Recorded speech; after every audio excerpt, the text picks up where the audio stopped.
There you go. And good morning, ladies and gentlemen, and welcome to a special presentation from Fitzgerald Stadium in Rapid City, South Dakota. It's the Pierre Post 8 Governors against the Casper Post 2 Oilers in a game as part of a triangular weekend set of baseball games between the Hard Hats of Rapid City Post 22, the Governors of Pierre Post 8, and the Oilers of Casper Post 2. My name is Mike Fell, and you are watching a special presentation on Hard Hats TV, where this morning we will bring you the matchup between Casper and Pierre. These two teams were rained out yesterday. They will play one game against one another here this morning in a game that will start in a matter of moments. Let's go ahead and get to the starting lineups for today's game for the Pierre Post 8 Governors. Starting out in left field, it's Jeff Zabel. Batting second, it's third baseman Matt Moosen. Batting third and starting on the mound for the Governors today is Johnny Lyons, the pitcher. Batting fourth, it's shortstop Carter Sanderson. Batting fifth for Pierre, it's Connor Bruce. Hitting sixth and playing right field, it's Miles Doyle. Batting seventh is center fielder Spencer Eastland.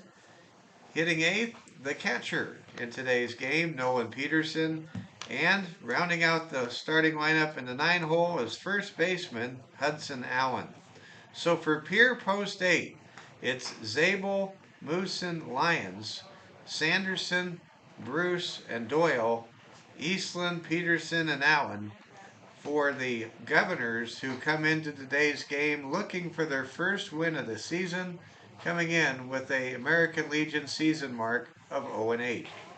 For the Casper Post 2 Oilers, who come in with an impressive mark of 11 wins and only 6 losses, Nolan Homecker is on the mound for the Casper Post 2 Oilers that came off an impressive victory over the host Rapid City Hard Hats last night. Starting lineups for Casper Post 2 read this way. Starting in center, it's Eric Whitley. Playing in left field, it's Brett Gifford. Hitting third and playing the hot corner, it's Saxton Smith. Batting cleanup as a designated hitter today, it's Caden Wilcox. Batting fifth, it's first baseman Hunter Houck. Hitting sixth for the Post 2 Oilers, it's Thomas Stokes, who was dynamite out of the bullpen last night for Casper 2's big win over the Rapid City Post 22 Hard Hats, the game we had for you on Hard Hats TV with Oliver Fell on the play-by-play. Batting seventh, playing right field, it's Kylan DePooster. Batting eighth, it's Holden Christensen, the catcher, who was pressed into service last night when a foul ball knocked the starting catcher out of the game for Casper Post 2. And batting ninth, it's shortstop Kobe Pexton. So for the Oilers, their lineup reads this way. Whitley, Gifford, Smith, Wilcox, Houck, and Stokes, DePooster, Christensen, and Pexton, with Nolan Homecker on the mound for the Casper Post 2 Oilers. The Post 2 Oilers come in with a New York Mets style color scheme with the orange and blue on the hat. They have Casper and their numerals on the front, just the numerals on the back with the gray pants. And a very impressive uniform combination. Oliver, in fact, I am a huge fan of these emeralds for Pierre. The emerald uniforms for Pierre, and the Pierre Post 8 Governors looking for their first win. And if you're looking for something encouraging and you're a Pierre fan, here it is.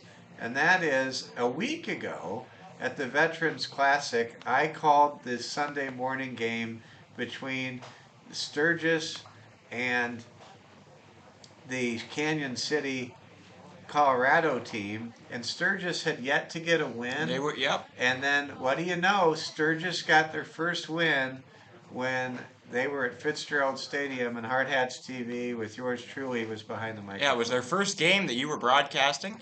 This would be your first game you're broadcasting as well. Yep. And for for this Pure squad, they're looking to make a little bit of a bounce back. They got mercy rolled, but put up 5 runs in a 15-5 game against the Hard Hats through 5 innings last night. They're looking to change things, um, and they definitely brought the offense. The pitching wasn't quite there. We'll see if they're able to do that today. We're going to have a great game today, and for the Governors, they sure know how to win. 6 consecutive football state championships for Pierre at the AAA level, or the rather the AA level. And I know it's a different sport, but if you can be around a football dynasty where you win 6 consecutive state championships in South Dakota football, you're winners. And I know the basketball team wins, and I'm sure that a number of these Pierre Post 8 performers have a burning desire to break through today, as they will play a pair of games. They'll play this game against Casper Post 2, and then they will head. They'll probably go around town, maybe do some activities, go to Buffalo Wild Wings, something like that, and come back and play the final game of the day as part of our Hard Hats TV triple header. Oliver Fell will have Yeah. both the Post 22 games as with the play-by-play. I'll be joining my son for color of those games, and now we're getting ready to go. The Casper Post 2 Oilers have taken the field. They will be the home team in this game. Again, these teams were supposed to play yesterday, but steady rain showers dictated that they only play each other once. And here we go. This is that showdown between Casper and Pierre, two of my favorite towns, the capital city of South Dakota, against the largest city in the cowboy state of Wyoming. It's going to be a lot of fun. We're glad to have you aboard with us here on Hard Hats TV. Oliver, any thoughts before we begin? I'm just gonna put this out there. I know it's not exactly on topic, but with Casper and Pierre, both of them are kind of a rare combination that doesn't always happen, where you get a place that's both a good town name and a good first name for somebody. I mean, Pierre, of course, just pronounced that way. It's spelled the same way as Pierre, a very popular name, and then Casper is becoming a popular name. It's always been one in the Danish community, but starting to catch on elsewhere. And it's not like you could do that with everyone. I mean, you don't see a place called like Jim, Missouri, something like that. I mean, it's You kind of do a special have thing. Tightwad, Missouri. Strange shout out to Tightwad, I guess. You Oh were yeah. nearby it in Clinton. Yeah, yes, I was. In fact, there was once a bank in Tightwad, Missouri, and it was known as the Bank of Tightwad. And It must have been a little, closed fist there. a constant gag gift for years was to buy a Bank of Tightwad, open a Bank of Tightwad checking account for the cheapskate in one's life. Ha! There That's you go. pretty cool.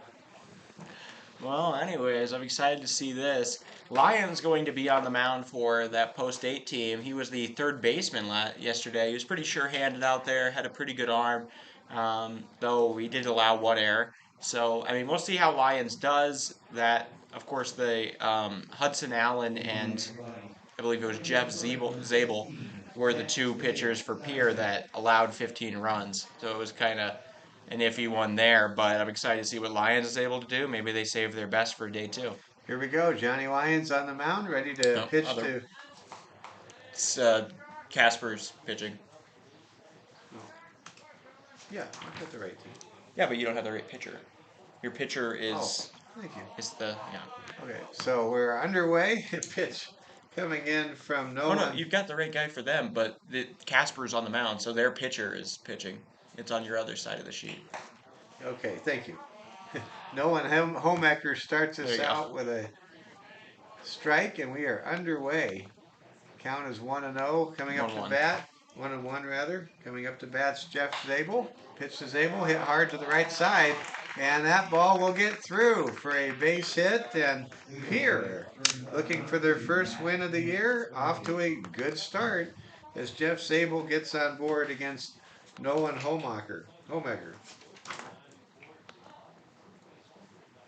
These two teams meeting up for the first time in this season. Pierre trying to break through with their first win. Like with their last time as well, if I were to guess. Here comes the pitch from Nomecker. Homecker is hit. The ball is hit hard. It's smoked to left field. That's a back base hit. And listen to these Pierre fans who have made the 2.5-hour trip past Phillip and past Wall to be here today. They've also gone past the communities of Quinn and Cottonwood to be here, and the Little Brown Church along the way. Here we go. 2 hits to start things out for the Pierre Post 8 Governors. Johnny Lyons trying to help his own cause, waits for the first pitch, and that's over for a strike. The Governors looking to get that first W of the season. As I mentioned earlier, last week, Sturgis was able to get their first win of the season here in like circumstances. There's a pitch over, strike 2 by Homecker as the 2 starting pitchers in this morning's game get after it here. We're just underway. It's 10:13 local time, Mountain Time in Rapid City. It's 11:13 back in Pierre. Pitcher checks the base runners, now fires. There's a wild pitch that skips in front of the catcher, and the runners will advance. Jeff Zabel marches on to third base. Matt Moosen is at second.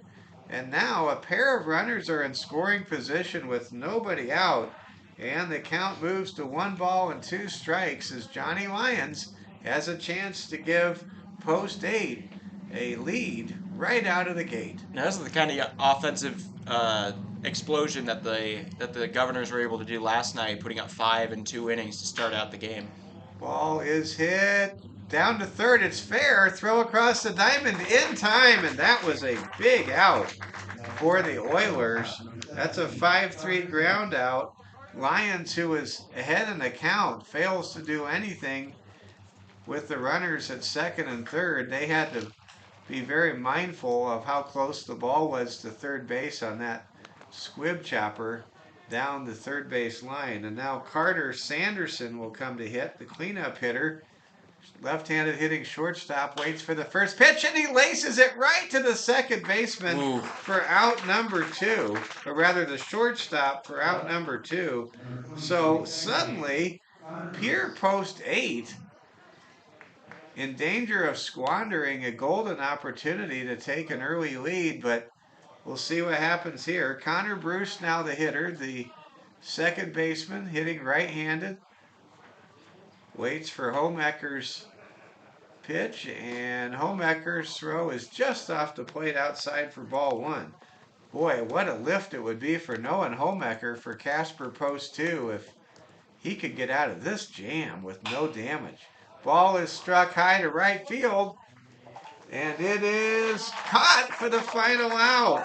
And what an amazing Houdini-like pitching performance in the top of the first for Noah Homecker. 2 Governors are stranded at second and third base as the third, fourth, and fifth hitters for Pierre are retired in order without moving any of the runners ahead. So, at the end of the first inning in play, there were no runs, there were 2 hits, there were no errors, there were 2 men left on base in frustrating fashion, stranded after 2 were on and nobody were out. And we have reached the middle of the first inning. The Casper Post 2 Oilers coming to bat next. This is Hard Hats TV's special presentation of day 1 of a triple header at Fitzgerald Stadium in Rapid City. Man, I thought that for a moment there. I mean, I felt pretty good after the drive right in the right, just barely through the gap into right, and then the blooper into left. I mean, I was pretty confident the Governors were about to start up another really quick offensive explosion like they did up against the Hard Hats last night when they put up 5 runs in 2 innings. But a great job there from Casper Post 2 to pacify, and it seemed like when everything just found the right hole for those first 2 hits, everything just found the wrong one for the last 3. Very well said. Oliver, I have a special project for you. If you No. could step into the next booth and move the shade up. I can't see I'm on the case, a sir. certain part of the field at this moment in time. As sunshades are applied here in the booth, especially this time of year, trying to keep the booth from getting too hot. But the sunshade in the adjacent booth next to us is down, and the radio booth, and not able to see too much. Ball is hit to the right side, handled well. Shovel pass to first is off the glove of the pitcher covering. That'll be an error, and Eric Whitley reaches on an E1 to start things off in the bottom of the first inning for the Casper Post 2 Oilers, who are trying to get to 12-6 on the season. Ball was handled well by the first baseman for Pierre, Hudson Allen, but his flip to first was somehow dropped by Johnny Lyons, who was covering at first base. You got to catch that ball and squeeze it, and that did not happen there, as the leadoff man is aboard via a error on a routine cover play at first base. Now here comes Brett Gifford, the number 2 hitter for Casper. The left fielder fouls the ball above the press box, and count now goes to 0-2. As Oliver mentioned, last night against the Hard Hats, the Pierre Post 8 Governors really had their troubles on the mound, trying to nail things down here. And there's a strikeout by Johnny Lyons, as Brett Gifford is retired. That's our first strikeout of the ball game between either of these two ball clubs from Pierre and Casper. Yeah, it should be noted that although that Pier team had pitching troubles, they also had a ton of errors. I mean, I believe they had 4 or 5, and most of the runs came unearned. Saxon Smith now the hitter for Casper Post 2. Casper joining Cheyenne Post 6 as a Wyoming team to defeat Rapid City Post 22 this season. Here comes the pitch, and ball is fouled away, and the count now goes to 1-1 strike. Shout out to some of my broadcasting friends in Pierre, John Winkler, who is broadcasting the game for Pierre Post 8 today. Big St. Louis Blues fan, friend of mine for about 5 years now. Here comes the second pitch. The ball is outside for ball 2. I mean, I'm not exactly a pitching expert, but it seemed like Lyons, as he started to throw that, tried to like pull it back a little. He seemed like, oh no, I'm messing it up, and then pulled it back, and it didn't quite get there. Here comes the 2-1 pitch from Lyons to Saxon Smith, and there is a pitch out. Woo! Throw down to second is not in time, and Eric Whitley gets a stolen base to move into scoring position for Casper Post 2. Count now goes to 3-1 to Saxton Smith. Let's see, with 1 out, 1 on, what will transpire next. Smith trying to drive home the first run of the game for either team. Lyons looks back to second, throws a pitch outside. That's ball 4. And Saxton Smith will take first base. So a error on Johnny Lyons put a base runner on for Casper, Wyoming, and now a base on balls puts a man on. And quickly, the Governors now have to work around a first inning threat, much like Nolan Hawkmaker and Casper had to a moment ago. Johnny Lyons will now face Caden Wilcox, the cleanup hitter. Wilcox, Oliver, you described him as Goldilocks last night in the Post 22 Casper game. Swings and misses at the first pitch here in this at bat. On deck is Hunter Houck for the Post 2 Oilers. Wilcox looks back to second. Now fires home, and that pitch is high for ball 2, or ball 1. Casper, Post 2, legitimate contender in Wyoming for state honors. They'll have to go through a great Cheyenne Post 6 team to win the Wyoming title. Ball is drilled to second, could be two. Throw to first, not in time. The lead man is retired, 4-6 if you're scoring with us. So that's two down as Eric Whitley advances to third base and Caden Wilcox able to beat out the double play attempt and reach on a fielder's choice. So there are runners at the corners. Here comes Hunter Houck with a chance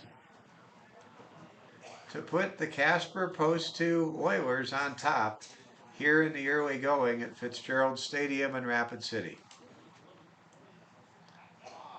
Leading off quite a bit is Wilcox. Certainly Pierre's number one objective is to get the man at the plate. And the person of Hunter Houck. First pitch is low for a ball.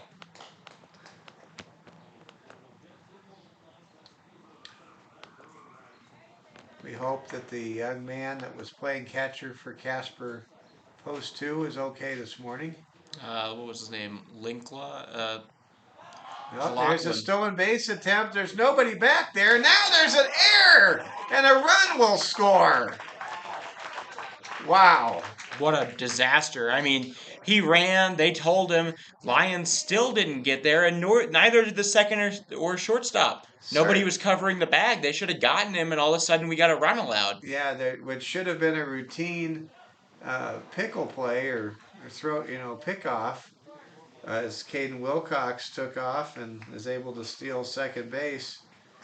It actually turns into the second error of the inning on, I think they're going to try to call the error on the second baseman. Yeah, there. I would agree with that. He didn't cover the bag, and then when he did, it came out of his glove. So, unbelievable. That should not have really even been a throw down to second. Ball is lifted to right field, and it is caught for the third out of the inning by Hunter Houck. But a run scores with a pair of errors and a walk in the mix. The Casper Post 2 Oilers able to take an early 1-0 lead in a very non-aesthetic manner. Through the bottom of the third, the Casper Post 2 Oilers score one run. It was unearned. There were no hits. There were two errors. And there was one man left on base. Through one inning of play here in Rapid City, South Dakota, it's the Casper Post 2 Oilers 1 and the Pierre Post 8 Governors nothing. You're watching a special presentation on a Sunday morning on Hard Hats TV. Absolutely. You're watching it, and so are some of the hard hats. I see that coming out now. We've got Alex Dietrich, Tate Crossweight. We've got Zeke Farley, Harrison Good, Lemur. I just saw Lee Negebauer head in with Ridge Inhofer. And so there's plenty of hard hats watching this. They'll get to play their two games against these teams following this. They'll start out with Casper Post 2, who they lost to last night, and then they'll finish out with Pierre. We now go to the second inning. Miles Doyle, Spencer Eastland, and Nolan Peterson are due up for Pierre Post 8. Governors got their first two hitters aboard to start the game. Could not drive them home. It's like they hit a wall. We'll see how they do in the second inning. First pitch from Nolan Homecker is off the plate for ball one. Pierre still looking for that elusive first win. Ball is struck by Doyle, and it will land for a base hit in right field. So for the second consecutive inning, the Pierre Post 8 Governors are able to get the leadoff man aboard. I want to give a shout out to friends of mine in Pierre. Tara Steiner. She's general manager for the radio stations and for Riverfront Broadcasting. Also Steve and Martha Willard. lobbyist for South Dakota Broadcasters Association. Ball is bunted towards the pitcher. Throw to first is in time, and that's a good sacrifice put on there by Spencer Eastland, as Eastland's retired 1-3. And Miles Doyle now in scoring position, so Pierre able to push the tying run with just one out ahead to second base. And now let's see what the hitter at the bottom of the order can do next. Nolan Peterson, number 8 hitter. On deck is Hudson Allen, last night's pitcher. Pitch goes over for a strike, and Peterson falls behind here in the count. At first base is Miles Doyle. Doyle representing the tying run. Pierre already with 3 hits in this game. Ball is fouled back to the netting by Peterson. He's now down in the count 0-2. Pierre sporting those emerald green uniforms that you just can't get enough of them. I absolutely love them, and look like we're going to have an all-time uniform matchup, as I do see out there Hayden Hollick is wearing our powder blues. Oh, that's great. We saw the Bullets were wearing powder blues earlier this morning. Ball is hit right to the second baseman. Throw to first in time, and now there are 2 down. Good fielding of the position there by Thomas Stokes, who zips one of his fastballs over to first. And now the tying run has moved on to third base. Miles Doyle 90 feet away. Big at bat coming up here for Hudson Allen. Post 8 does not want to strand runners at third base 2 innings in a row. It would be their 3rd stranded runner in 2 innings if they cannot bring home Miles Doyle here with 2 outs. And they've really got to jump on things. They've got to get ahead. They've got to score a lot in this game because pitching has not been their forefront. Here's a pitch, and it is just off the plate inside for ball 1.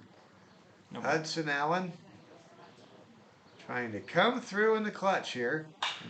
He hits the ball hard and deep, but it is caught in right field for the final out of the inning.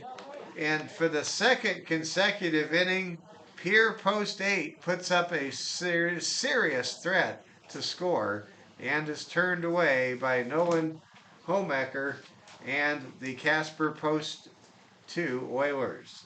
In the top of the 2nd inning, there were no runs. There was 1 hit.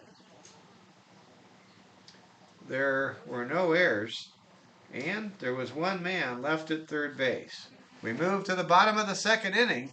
It's the Casper Post 2 Oilers 1 and the Pierre Post 8 Governors nothing. This is Hard Hats TV.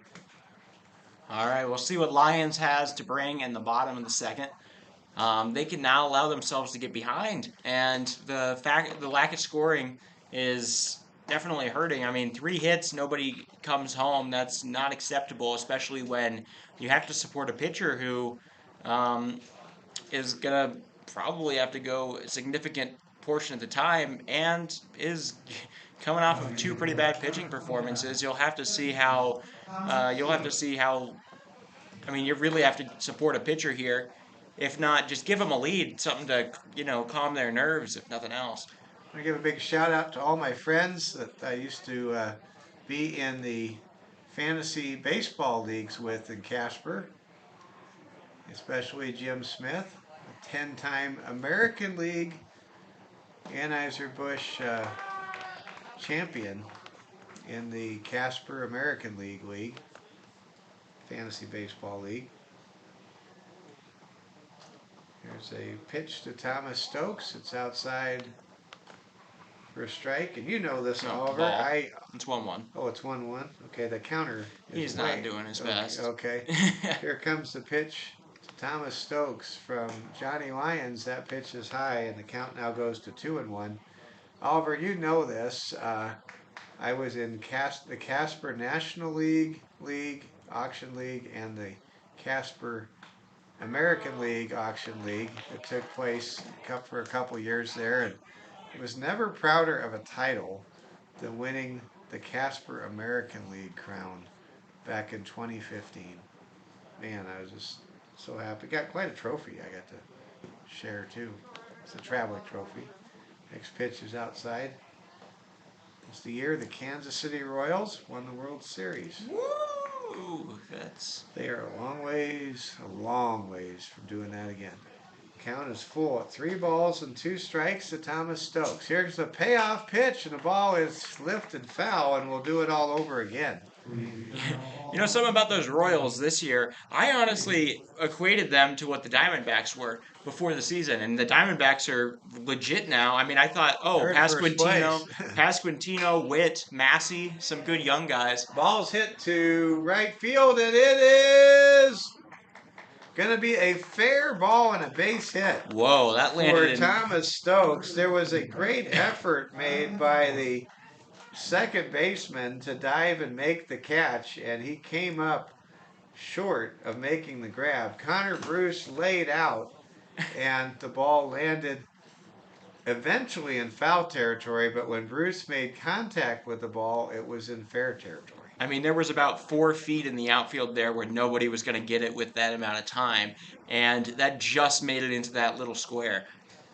Now Kylan DePooster comes up to hit. DePooster, right-handed pitcher with a hitter with an open stance, watches the ball sail past him for strike one. I'm a big fan of the open stance. It's usually done by kind of hit and run guys, but I really do appreciate it. More guys crowd the plate than ever right now. I appreciate the open stance. There's a throw back to first base. Diving back safely is Thomas Stokes. Stokes was tremendous out of the bullpen last night for Casper Post, too. Here comes the pitch. Nope, it's a throw back to first. Hard Hats will take on both of these teams later today. Oliver Fell will have the play-by-play. I'll be joining him in the booth with some color commentary. And there is a pitch, and looks like we're going to have a stolen base. And as Thomas Stokes jogs down to second. No throw on that steal. Now here comes the pitch to Kylan DePooster. Here comes the 0-1 pitch, and it's low and outside for a ball. The Casper 2, Post 2 Oilers, bringing a lot of fans with them, about 5 hours from the Oil City.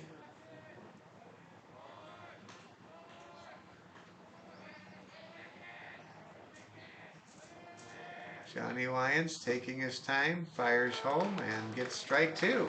he's really good at throwing a fastball in the zone. The rest of his pitches don't seem to quite be making it the same. It's 2-2. All right, thanks for adjusting that there. 2 balls, 2 strikes. Johnny Lyon with a man at second, nobody out. Here comes the pitch. Ball is hit inside the hole. Nope, it's fielded by the shortstop. Throw to third will not get the lead runner. He fell over. Everybody is safe. DePooster reaches on a fielder's choice. And Thomas Stokes is safe at third base. And here comes Holden Christensen, the big right-handed swinger for Casper, with a chance to give the Oilers a 2-0 lead with a man at first and third, men at first and third with nobody out. Johnny Lyons, who takes about as much time between pitches as Bernhard Langer used to take between golf swings, waits and pitches high for ball one. Shout out to anybody who knows Bernhard Langer. It's Bernhard Langer. Okay. He was famous for taking a long time before he would swing the club on the course. He's a great German golfer. Awesome. Here comes the pitch, and the ball is fouled down the line for a strike. You can look up Bernhard Langer. He's won a couple majors. Okay. He's a I legend. neither watch golf nor was born in 1971, so That's a good point. I have no context. Okay. Here comes the pitch. 1-1 pitch. Holden Christensen. Runners at the corners. Nobody out for Casper. Pitch is way up there for ball two.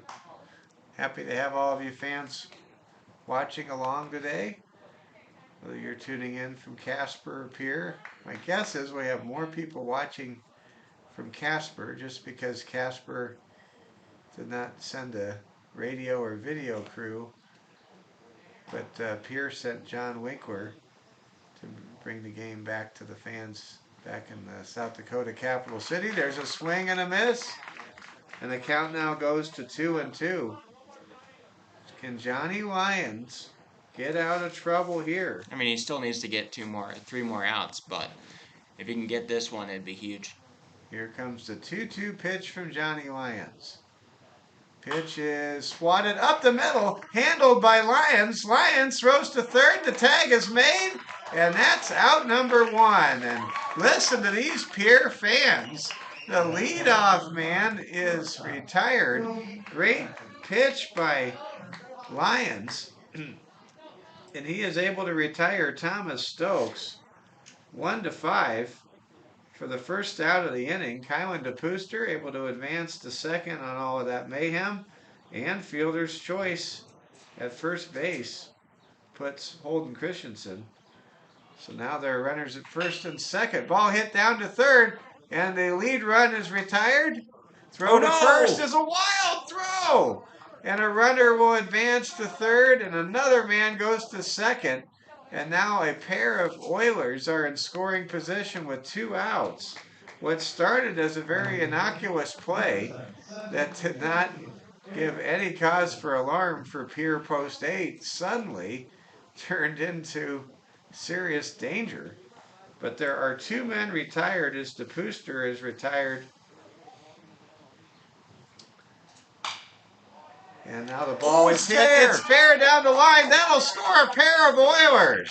And Casper Post, too, with a stand-up or sliding double by Kobe Pexton, is able to make it a 3-0 lead for Casper Post 2. DePooster and Christensen score. And what appeared to be a situation where everybody was going to get out of trouble. Actually, I got to make a correction. It was Eric Whitley that had that double that drove in a pair of Oilers, because Kobe Pexton, he reached on a fielder's choice earlier. So Holden Christensen and Kylan DePooster, or check that. I'm all confused. Kylan DePooster and Kobe Pexton score. It's now 3-0. Yeah. And at second base is Eric Whitley, who had a 2-run, 2-out double a moment ago. So man, I'm just gonna say for Lions, this has to be a nightmare. He nearly got out of the jam there. He made some good defensive plays, and then finally it looked like something might happen good. There's an error. And there's all 3 runs have scored. None of them are his fault. All of them on errors. Ball is hit hard to left field, and it will be a hit and a muffed play by the left fielder for Pierre.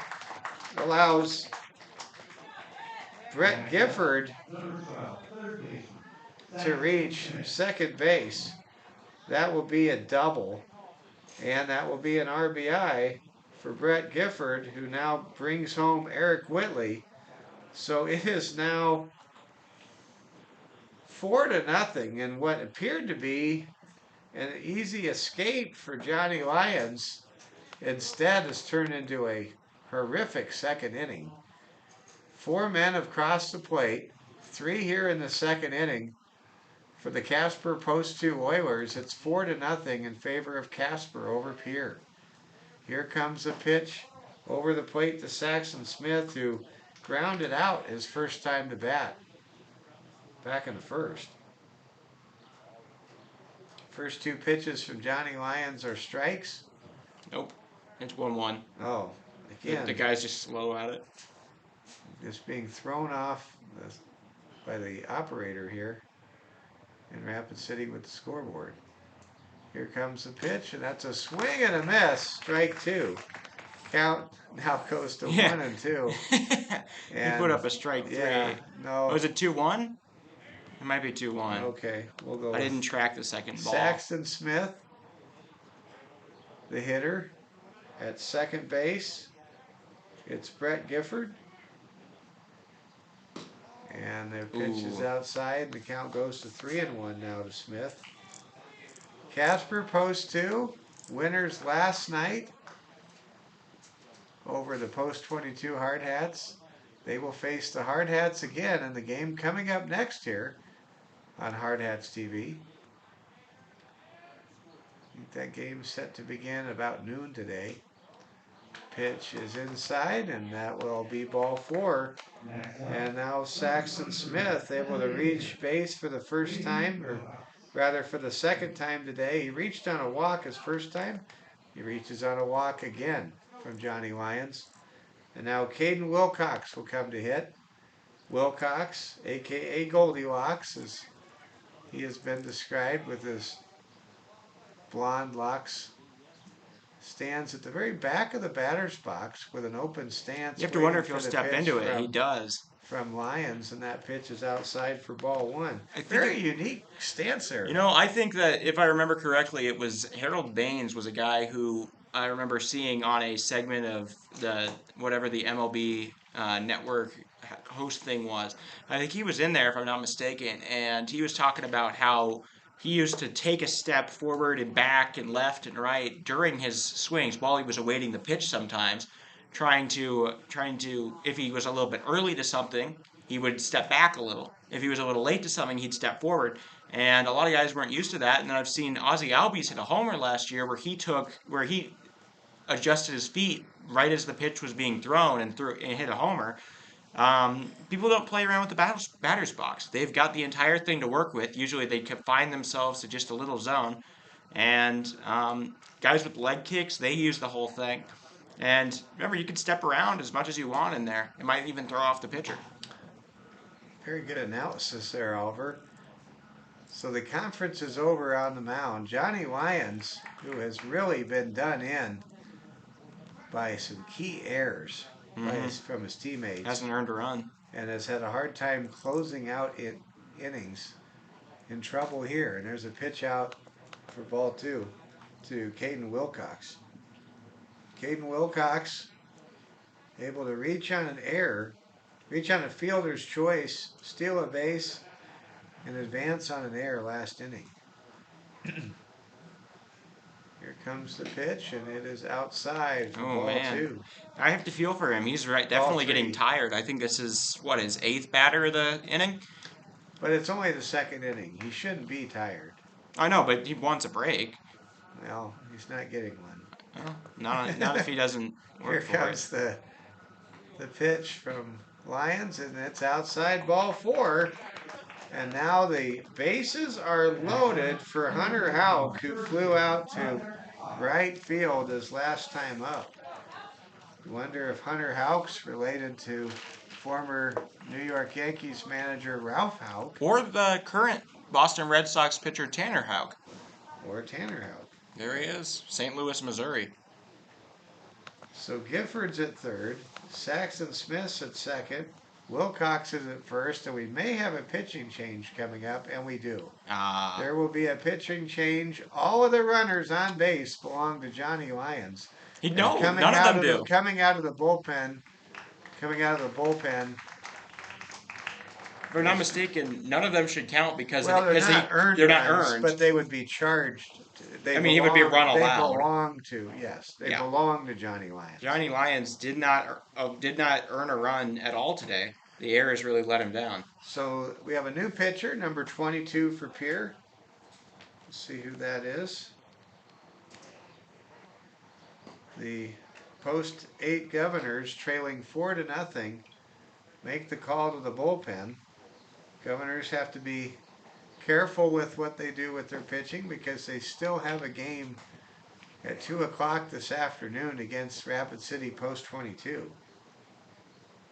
Try to sort out who the new pitcher is. He hasn't been announced to this point.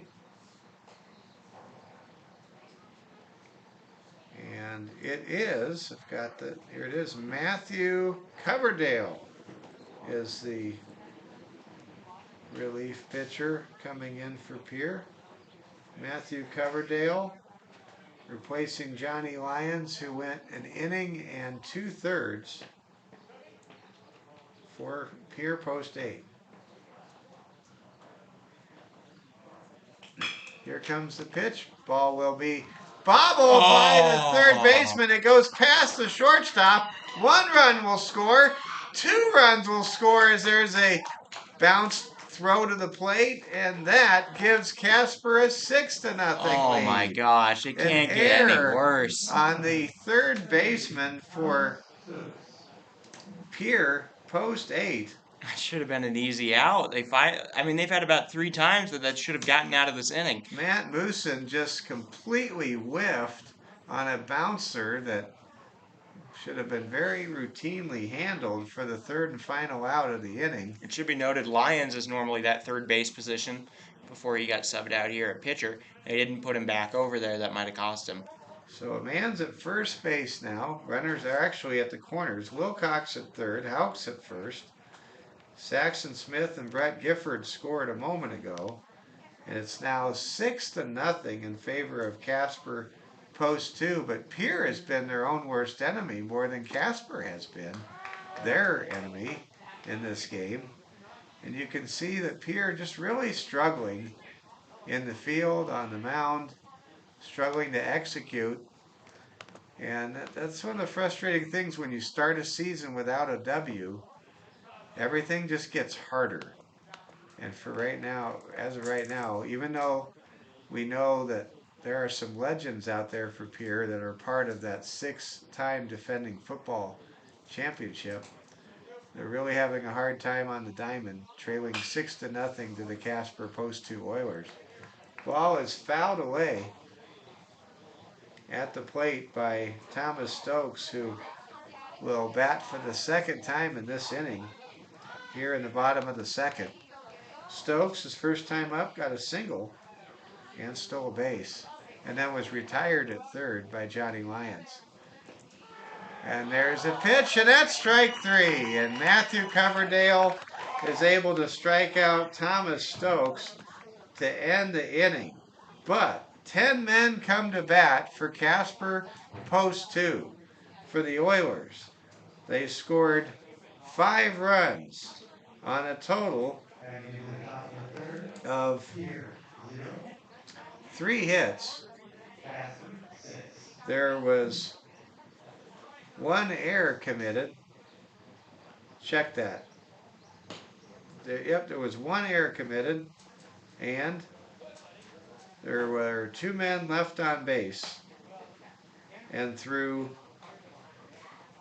2 innings of play here at Fitzgerald Stadium in Rapid City, it's the Casper Post 2 Oilers 6 and the Pierre Post 8 Governors nothing. This is Hard Hats TV. I mean, if you're the manager here for Pierre, you have to be just in a lot of pain, as you nearly got out of that inning with a 1-0. You were so close, and then it was nearly just 3-0, and then it was nearly just 5-0, and then it became 6-0. And you leave the inning that you could have gotten out with just one, with no runs allowed or just 2 runs allowed, all the way allowing 5. And now you're in a really big hole while your offense is working but not able to cash in on anything. Jeff Zabel will lead things off for Pierre Post 8. They are in trouble. They're down 6-0 on the mound. Nolan Homecker pitching a shutout so far. He's scattered 3 hits in the first 2 frames, and he goes to work here at the top of the third. This will be the second time through the order. Oh, thank you. We got to have a clarification. Kylan DePorter, thank you. I want to thank that fan. I promise you, folks, reading the handwriting on these lineup cards can be an adventure, and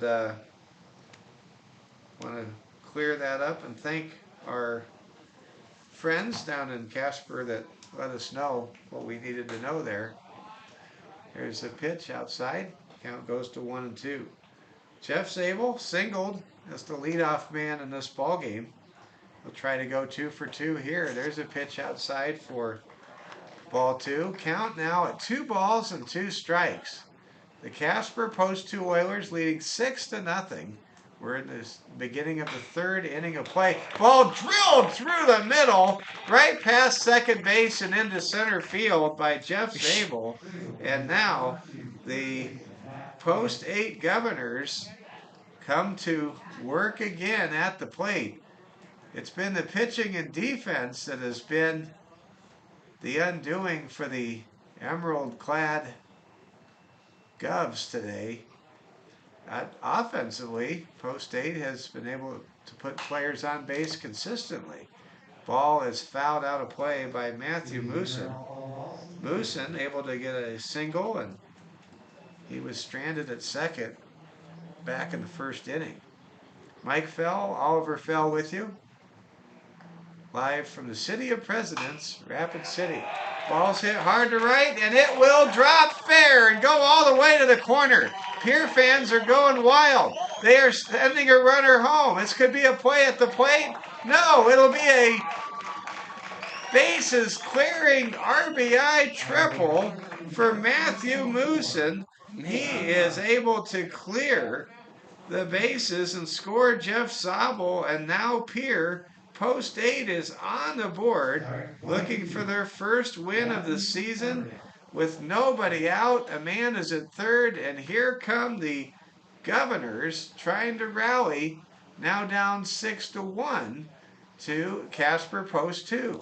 Man, this team is just like, it's got so much firepower in its bats. It's able to produce so much. I mean, it's out hitting the team by 2. They just can't ever, I mean, just if they were able to get out of that inning with the error, it'd be a completely different game.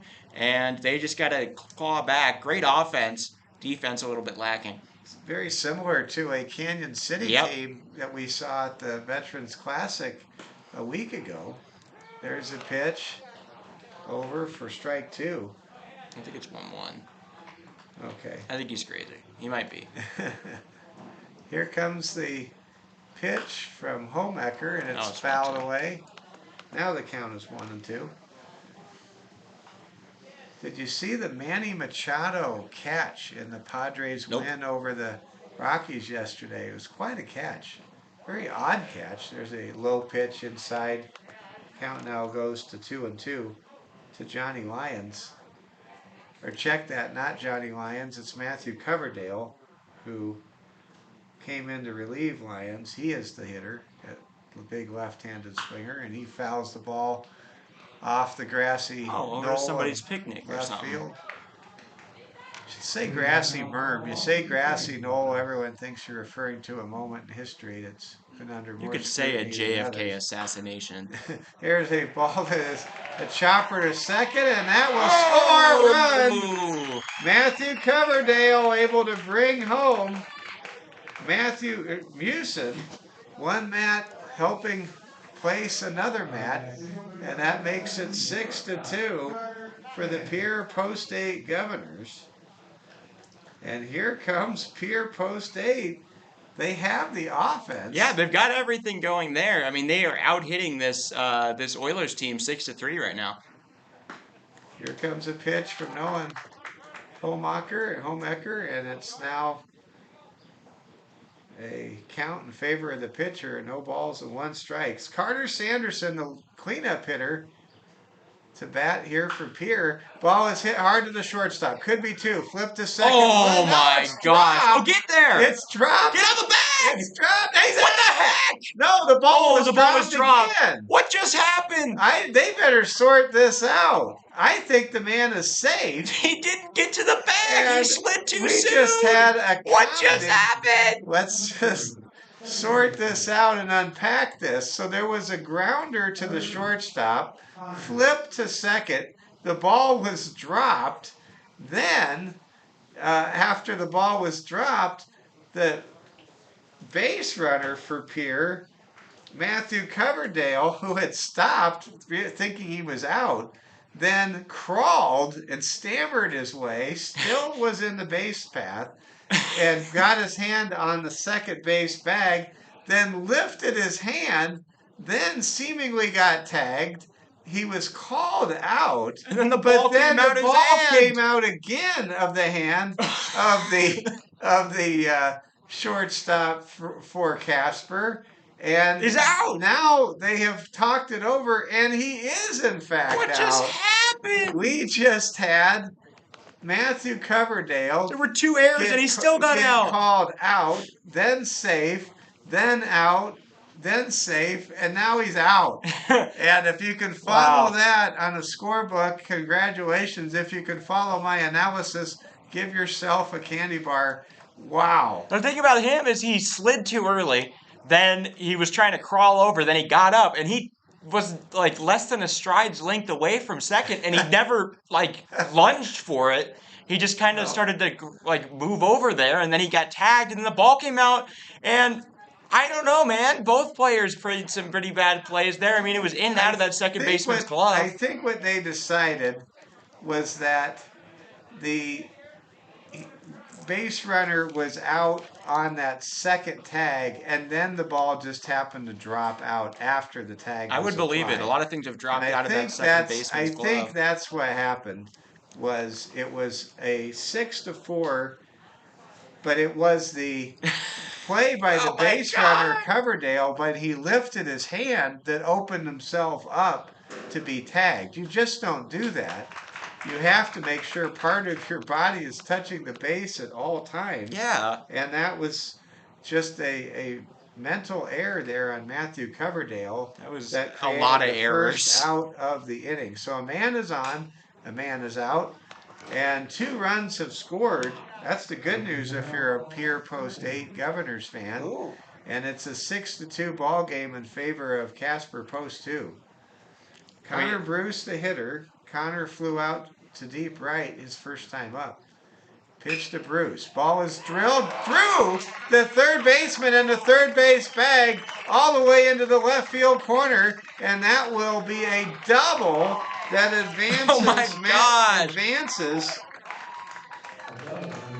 Carter Sanderson from first to third. How about this hit And train? now Connor Bruce is on, and that is the 7th hit for a Pierre team that came in with a mark of 0-8 and trails at the moment 6-2. Man, And we have just seen a lot, ladies and gentlemen, that was for a just Sunday morning here at Dave Flew Field in Rapid City. I mean, they are hitting and hitting and hitting and hitting. They are teeing off on this pitcher. But give Nolan Homecker credit. Yeah. He's hanging tough. He's hanging in there. Well, and I think the difference in this game has been the defense.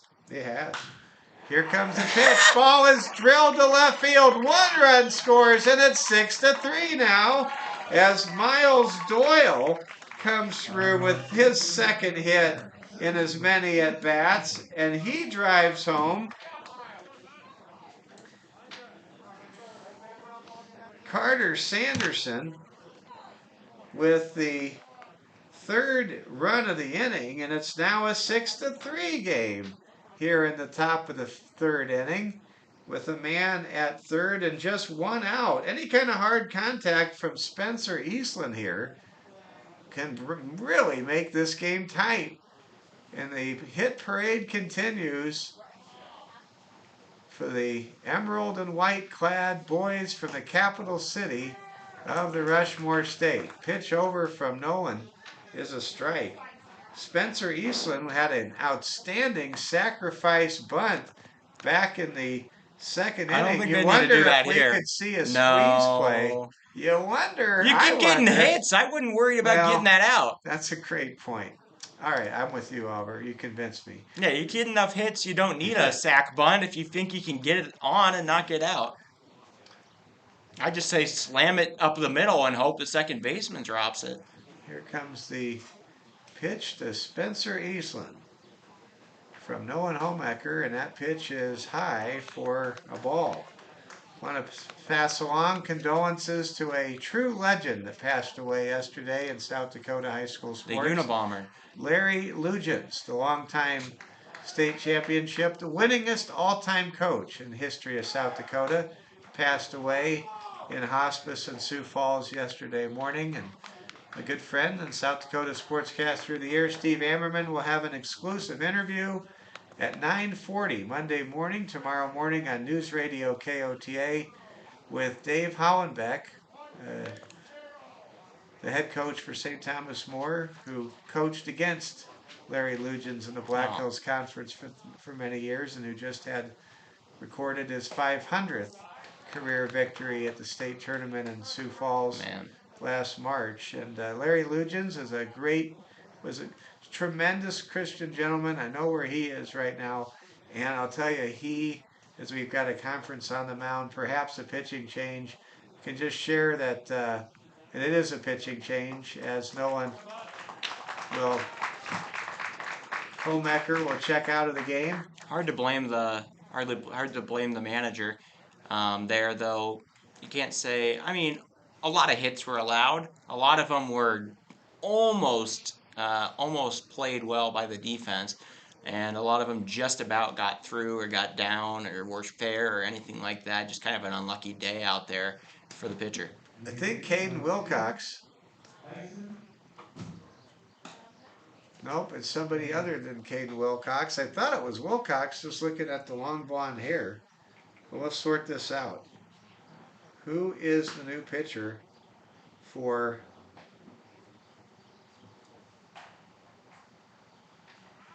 Casper? It is Tyson. Oh, the handwriting is really a struggle on this name. We can't talk. Tyson Namakin. Well, I mean, I can't talk. I've got awful handwriting. I had to type all my essays in high school. My handwriting is atrocious. Yeah, we don't really have a lot of grounds here. But I'm going with Tyson Namakin. Now, if that's Namakin, and you're one of the Casper Waywers fans, we have a chat text that Oliver can check, and maybe that will let us know. Want to get the name right. But Tyson is for sure the first name. Okay, Sean, give us the full typed out thing if you wouldn't mind. Tyson Namakin is what we're going with right now, and he will be the relief pitcher. Homecker's day is through. No one's able to go 2 into third innings here on a Sunday morning. Again, Larry Lugens passing away. He won a number of state championships, touched the lives of everybody that he played with. He also, back in the 1970s and 80s, did a lot to bring the Native American basketball community close with the non-Native American high school basketball community.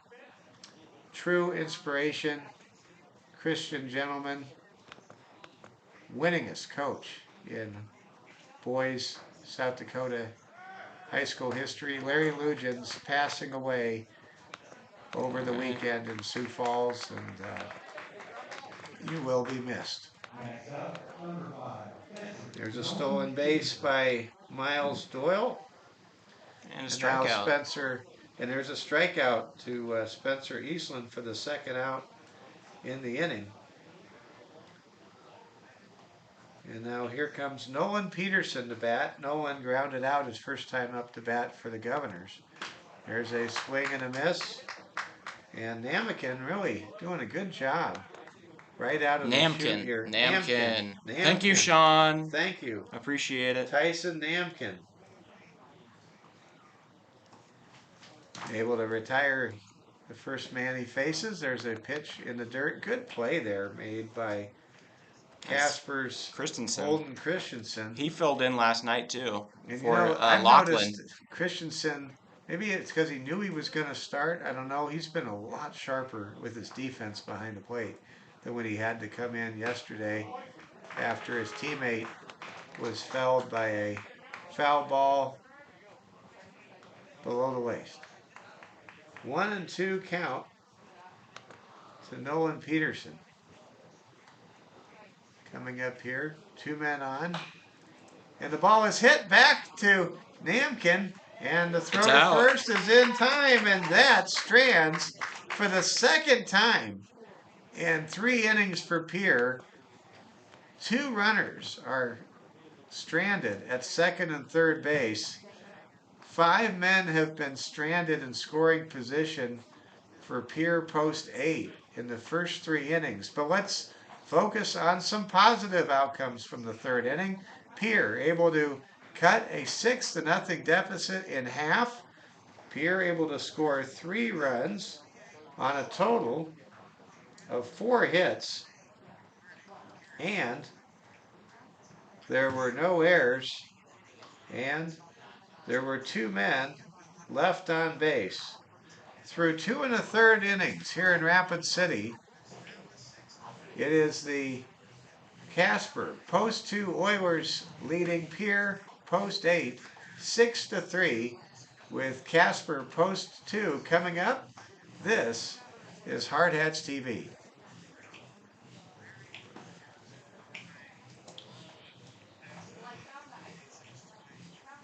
Matthew Coverdale back on the hill for Pierre Post 22, or rather Pierre Post 8.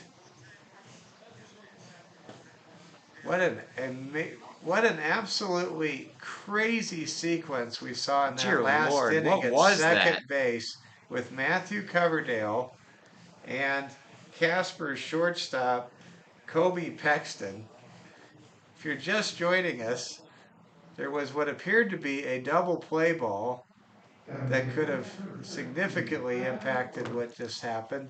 Get actually dropped Twice. twice, but the runner was declared out as he was tagged as he left the base after reaching the base initially. I don't even think he got there. I think he was on the ground, he got up, and then he just kind of walked over there. I've got a replay of it right here. Okay. There's a strike, and count goes to 1-1. We're back underway now here in the third. Oh, let's watch it. He never got there. Oh, he never got there. Okay, ball is hit up the middle. It's fielded by the second baseman. Throw to first is wild, and a runner will reach first base. That will be actually a infield hit. Okay. Kylan DePorter able to get a leadoff single here in the third inning. Again, my apologies. I called Kylan DePooster. It's Kylan DePorter, and we thank one of the Oilers fans for really helping us out there. We appreciate him also helping us say the name of the relief pitcher for Casper Post 2. There is a foul. What just happened? And it goes over the head of the pitcher. He's gonna get it. And a wild bunt results in a infield single for Holden Christensen. Christensen he didn't know whether failed to get the bunt down. The bunt sailed right over the head of Matthew Coverdale and just landed smoothly in between the pitcher and the second baseman. And that did not advance. It did advance to Porter. And now there's 2 on and nobody out. That's one way to reach base. And here comes Colby Pexton, who fouls the ball with a strong cut right back to the screen. You never see a blooper in the infield. We have seen some really different crazy things this morning. In the series in general, we saw 2 things last night. We saw a replacement umpire. We saw an unfortunate foul ball. There's a bunt. This time it's a great one, and it's down. Throw to first is in time, and that's a brilliant sacrifice bunt by the number 9 hitter, Kobe Pexton. He's retired 5-3, and that moves Kylan DePorter to third base, Holden Christensen to second base with just 1 out. And now Eric Whitley able to break this game wide open yet again for the Casper 2 Oilers. Whitley today, 1 for 1. He reached on an air. He scored twice. And there's a wild pitch, and that'll score. Kylan DePorter from third base. And for the third time in as many innings, the Casper Post 2 Oilers have scored in their home half of the inning against Pierre Post 8. Oh no, again! And there's another wild pitch, but we could have a play at the plate, and we do, and it's going to be an out. Matthew Coverdale able to take a throw from Pierre catcher Nolan Peterson and apply the tag. It was far closer than I thought it would be. Holden Christensen. Holden, the catcher, does not run with blazing speed credentials, and he is tagged out at home plate on a wild pitch. Mercy. Just when you think you've seen something, you'll see something new in about every 3 minutes this morning in this game between Casper Post 2 and Pierre Post 8. Mike Oliver fell with you. Glad you're with us. That was the second out of the inning, and that'll be a walk issued to Eric Whitley, and it's now 7-3. Again, Kylan DePorter already has scored in this inning. He scored on a wild pitch a moment ago. Then Holden Christensen was thrown out. He didn't get much time off, did he? The ball did not get too far away from the batter's box on the ricochet off the padding behind home plate. And that was really the key, as Peterson was able to get to that ball. And then Christensen, as I mentioned, he's a catcher not known for running too well. There's a swing and a miss. Throw down to second is high. And that will easily be a stolen base for Eric Whitley. That's the second. What the? Never mind. Oh. Apparently he was out. I didn't see that. Let me see on the replay. Standing there safely, I thought. Maybe he was tagged off the base, perhaps. Here, you want to see it? I do. They called maybe batters or runners interference? Oh, they're going to call batters interference. Yeah. Yeah. Okay, so that makes sense. Will be a out, as though they're going to call a BI, batters interference, and that will be the third out of the inning as Whitley is retired. So, it's not over. In the bottom of the third inning, Casper is able to add another run. There was one run. It was earned. There was one hit on a very odd, out-of-control bunt that skied between the pitcher and the second baseman. There were no errors, and there was no man left on base. Through 3 innings of play, in a very disjointed, discombobulated game here at Dave Flew Field in Rapid City, it's the Casper Post 2, Oilers 7, and the Pierre Post 8 Governors 3. You're watching a special presentation of Hard Hats TV live from Rapid City, South Dakota. Well, man, here comes this very good hitting Pierre team. They put up an entire 3, coming back quite a bit, and stranded 2 at the end there. I mean, they have gotten at least a base runner in every game, and in each of the innings, they have had a leadoff single to start it out. Here's a pitch from Namkin. Tyson Namkin. First pitch is a swing and a miss to Hudson Allen. Allen, leading off the 4th inning, the number 9 hitter, flew out to right field his first time at bat today. Pitch is outside for a ball. Always fun to be with you on a Sunday morning.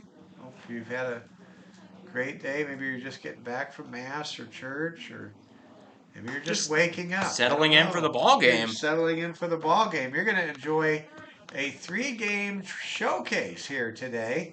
And then after we're done, Kelvin Torby's Oral Roberts team will be playing for a chance to go to the College World Series. Hey, there's a wild pitch, but a throw down on a swing and miss strikeout will retire the leadoff hitter for the first time today. So that'll be the second strikeout for Tyler Namkin, and that will be a throw out, 2-3 for out number 1, retiring Hudson Allen, who is now 0 for 2 today at the bottom of the Pierre Post 8 batting order. Now here comes Jeff Zabel. Zabel 2 for 2 today with a pair of singles. He scored back in the 3rd inning. First pitch from Namkin is inside and low for ball 1. Pierre, beautiful community right on the Missouri River.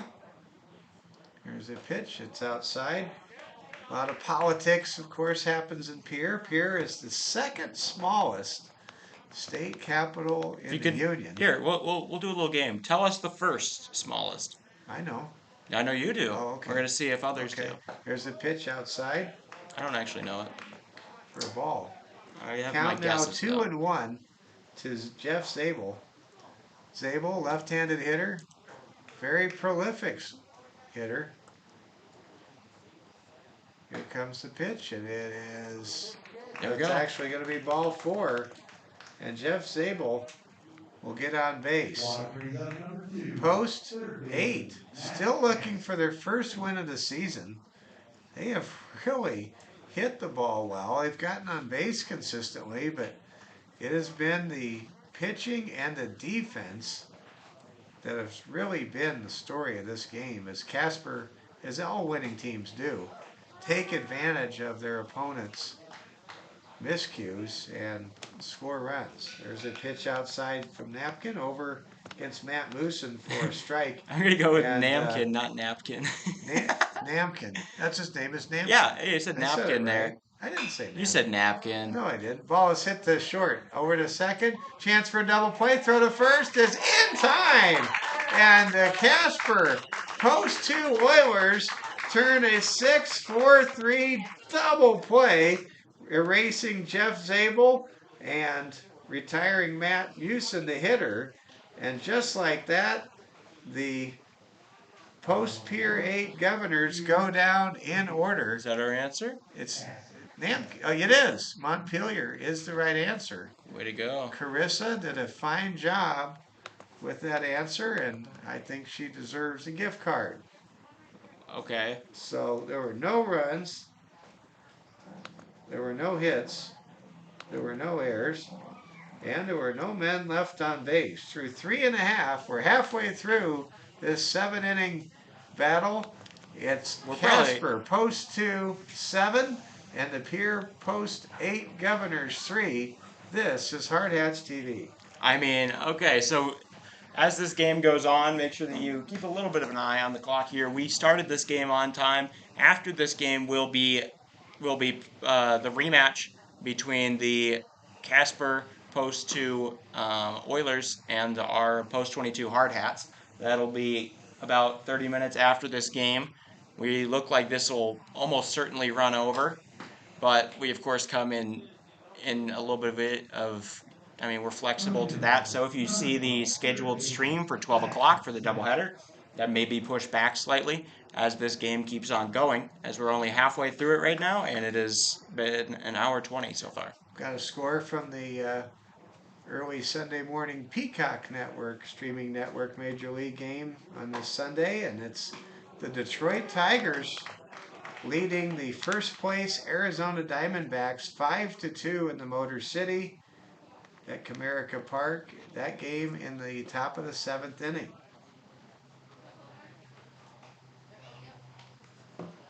First 2 pitches are a ball and a strike to Brett Gifford. Gifford leading off. Saxton Smith, Caden Wilcox on deck and in the hole here in the 4th. There's a pitch by Matthew Coverdale. That's a swing and a miss. Matthew Coverdale coming out in relief of Johnny Lyons and pitching pretty well for the Emerald Green of Pierre. There's a pitch outside, 2-2. Been to the Pierre home show a couple of times. Didn't get a chance to be there this year. Snowstorm pushed my plans, rearranged my plans, and was unable to get to Pierre this year for the home show. Count goes to 3 balls and 2 strikes. Here comes the payoff pitch from Matthew Coverdale to Brett Gifford.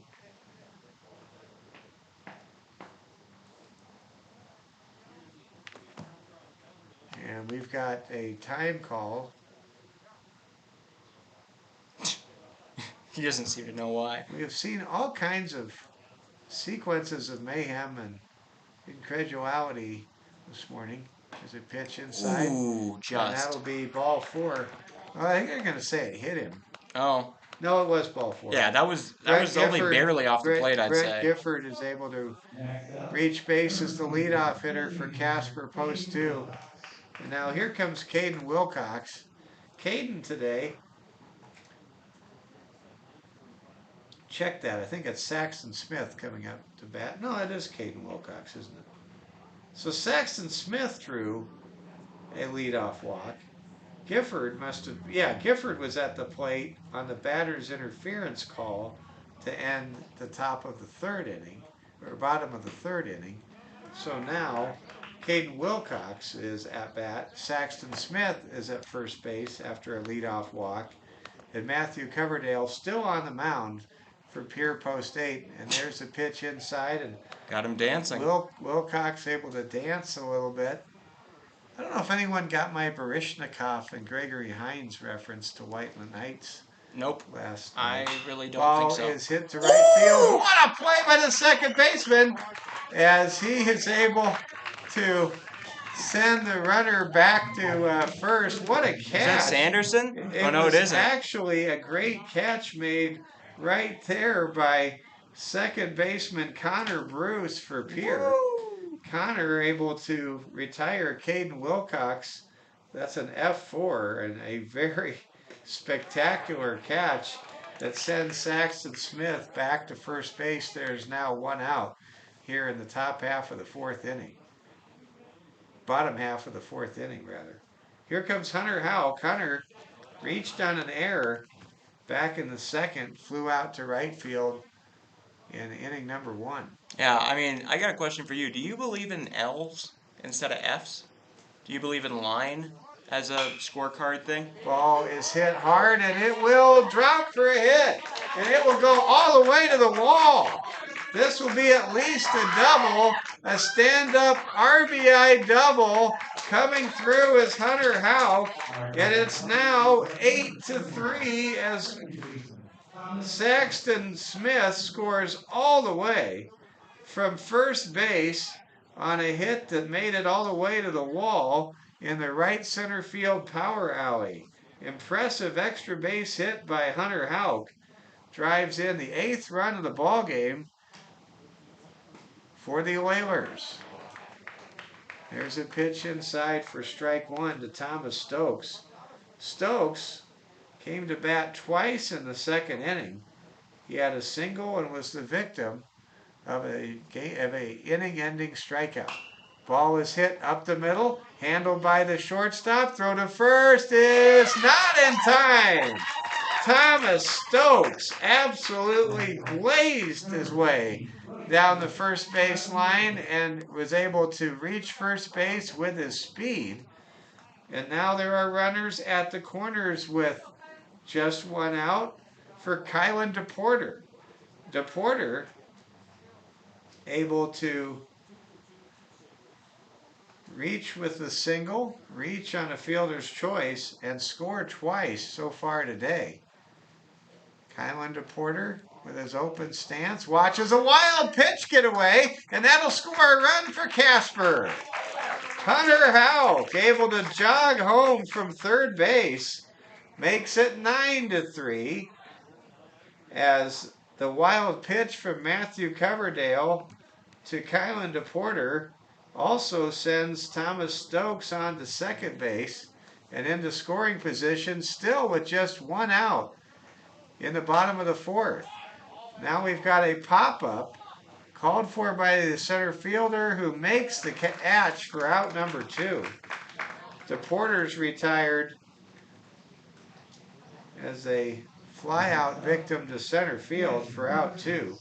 And now here comes Holden Christensen. Holden was tagged out at the plate last inning, yet to score in the game. Holden has played very well overall. Man at second, 2 outs. First pitch to Holden is fouled off for a strike. Holden Christensen trying to expand what has become a tie for the largest lead of this game for Casper. Christensen slaps the ball to center for the final out of the inning. But the Oilers are able to make up some ground as far as their lead is concerned, and they push their lead back up to 6 runs. It's now Casper Post 2-9, the Pierre Post 8, Governors 3, And looking at the bottom of the fourth inning for the Oilers, they are able to score a pair of runs on a total of 2 hits. And there were no errors, and there was one man left on base. Through 4 innings here in Rapid City, it's the Casper Post 2 Oilers 9 and the Pierre Post 8 Governors 3. You're watching a special Sunday morning edition of Hard Hats TV live from Rapid City. I think that a little bit of a note here. I think that the post three or the post eight Governors really, if they really need to score at least two in this inning to win, if they plan on winning this game. They have struggled to make real hit trains go. They have gotten plenty of guys on, but they keep on stranding them. I think that they need to score at least two this inning, get it somewhat closer before they go later. That allows their pitcher to do what they will, but it could, happen again where the lead is extended once more. But you have to do two here. You have to get into striking distance. I don't think that with the solid defensive game that this Casper Post 2 Oilers team has put together, I do not think you're going to be able to put up 4 or 5 in an inning. I think that you are going to have to tag together a few 2-3 run innings in succession. Casper Post 2, 9. Pierre Post 8, 3. Casper trying to get to 12-6 in this with this ball game. Chance for Casper to have twice as many wins as they have losses through 18 games this year. Matthew Coverdale will lead things off, the left-handed hitter for Pierre Post 8. Post 8 in danger of dropping to 0-9 to start the season, and they have a game against Post 22 in the final game of our 3-game showcase today. There's a pitch outside for ball 1 to Matthew Coverdale. Coverdale able to get a single his first time up, and then he had that crazy play at second base where he was retired. A play in which he was ruled safe, out, or something to that effect. And as Oliver was able to keenly point out, Coverdale never touched second base, even though he was around the bag. He had plenty. I mean, he crawled, then he got up, then he just kind of started to stroll to it, not with any urgency, and eventually they went and got him, and then they dropped the ball, but it was fine, I guess. Yeah, it had been recorded. There's a pitch from Tyler Namkin for a strike. Namkin doing a good job coming out of the bullpen for Casper Post 2 in relief of Nolan Colmecker. Here comes the pitch. That pitch is over for strike 2. He just caught the outside corner. And now the count has gone full to the leadoff hitter here in the top of the 5th for Pierre, Matthew Coverdale. Here comes the pitch, and the ball is struck by Coverdale, and it's fair down the right field line. And Coverdale will be held to a long single. Coverdale is on base with a single for the second consecutive time. He's now 2 for 2 in this ball game for the Emerald Black and White of Pierre, South Dakota. Here comes Carter Sanderson. Sanderson waits for the pitch from Tyler Namkin. Namkin's pitch is a swing and a miss. Did you know both of these towns, Pierre and Casper, have advanced amateur baseball? Casper, the Casper Cutthroats, and Pierre, the Pierre Trappers. There's a swing and a miss. Strike 2, and I've been to a Casper Cutthroats game at Mike Lansing Field in Casper. I have never been to a Trappers game in Pierre. Here comes the pitch, and the ball is lifted. Oh my gosh, that gets down. Line, and falling in front of the left fielder. And Coverdale has to hurry if he's going to get to third, and he's thrown out again for the second consecutive time in as many innings. In 3 innings, Matthew Coverdale is retired on the base paths where he is seemingly penalized for reading the play wrong and trying to, It got a nice little kick away, but it wasn't that far. he's getting some instruction from his skipper. But that's going to be a base hit by Carter Sanderson, and that will be a 7-5 putout on Matthew Coverdale for the first out of the inning. And that now A key brings mistake. Connor Bruce to the plate, with Pierre trailing by half a dozen, 9-3, to Casper Post 2. That's now 2 times that Coverdale has broken up what was starting to rally together a big hit storm um, by getting out on the base paths. That is 2 big plays, especially when they need every out here, and they were starting to build a lot of momentum for a big, 3, 4 run inning maybe, and just tough there. Here comes Namkin's pitch. It's right back to the pitcher. Pitcher looks back to the runner, throws to first. That's an out. That's 2 down here in the top of the 5th inning. Connor Bruce is retired 1-3. Bruce 1 for 3 in this ball game. And now here comes Miles Doyle, who was able to drive home a run his last time up. He's 2 for 2 today. We'll see if Miles Doyle can drive in his teammate Carter Sanderson, who is leading off slightly at second base here at the moment. Namkin's pitch is off of the catcher. That's a wild pitch. And taking third base is Carter Sanderson. So now Pierre with a chance to pull to within 5. They have Carter Sanderson at third base with 2 outs. Here comes the 1-0 pitch to Miles Doyle, who's trying to go 3 for 3 today, and he's hit by that pitch. You can't come home. And the hitter, Miles Doyle, remains perfect at the plate today as he takes his base on a hit by pitch, but he may have a mark after getting hit there by Tyler Namkin. Now here comes Spencer Eastland. Spencer had a brilliant sacrifice back in the 2nd inning.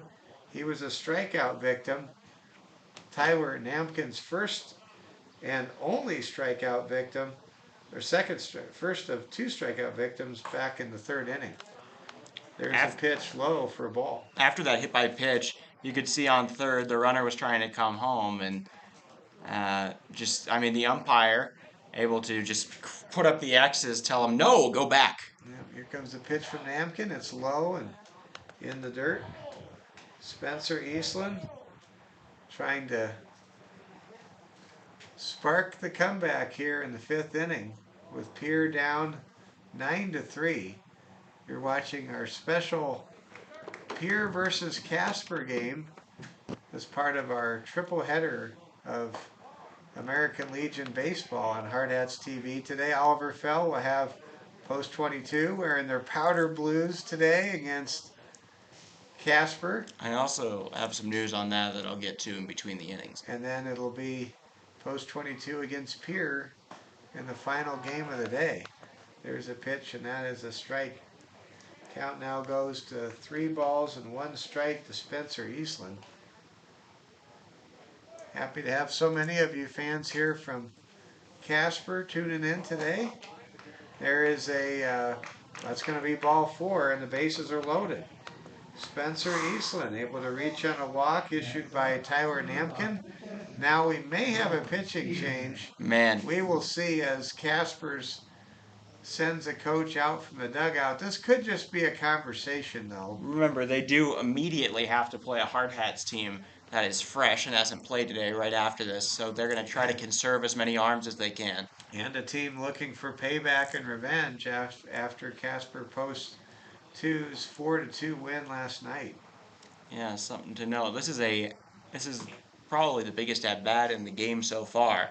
Chances to at least bring home 1 or 2, keep the inning going, and there's 2 outs. I mean, the way that this goes, whoever wins this at bat might win the whole thing.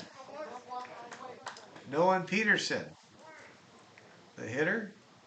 Tyler Namkin, the pitcher. Here we go. Bases loaded, 2 outs. First pitch is a swing and a miss. Namkin just rips a throw. right past catcher Nolan Peterson, who's 0 for 2 this morning. Here comes the next pitch from Tyler Namkin. Namkin trying to leave the bases loaded with the Oilers up by 6. He induces an infield fly, and it is caught for the final out. Huge. Tyler Namkin comes through in the clutch after a conversation with his pitching coach. That will retire the side in the top half of the 5th inning. For the Pierre Post 8 Governors, there were no runs. There was 1 hit.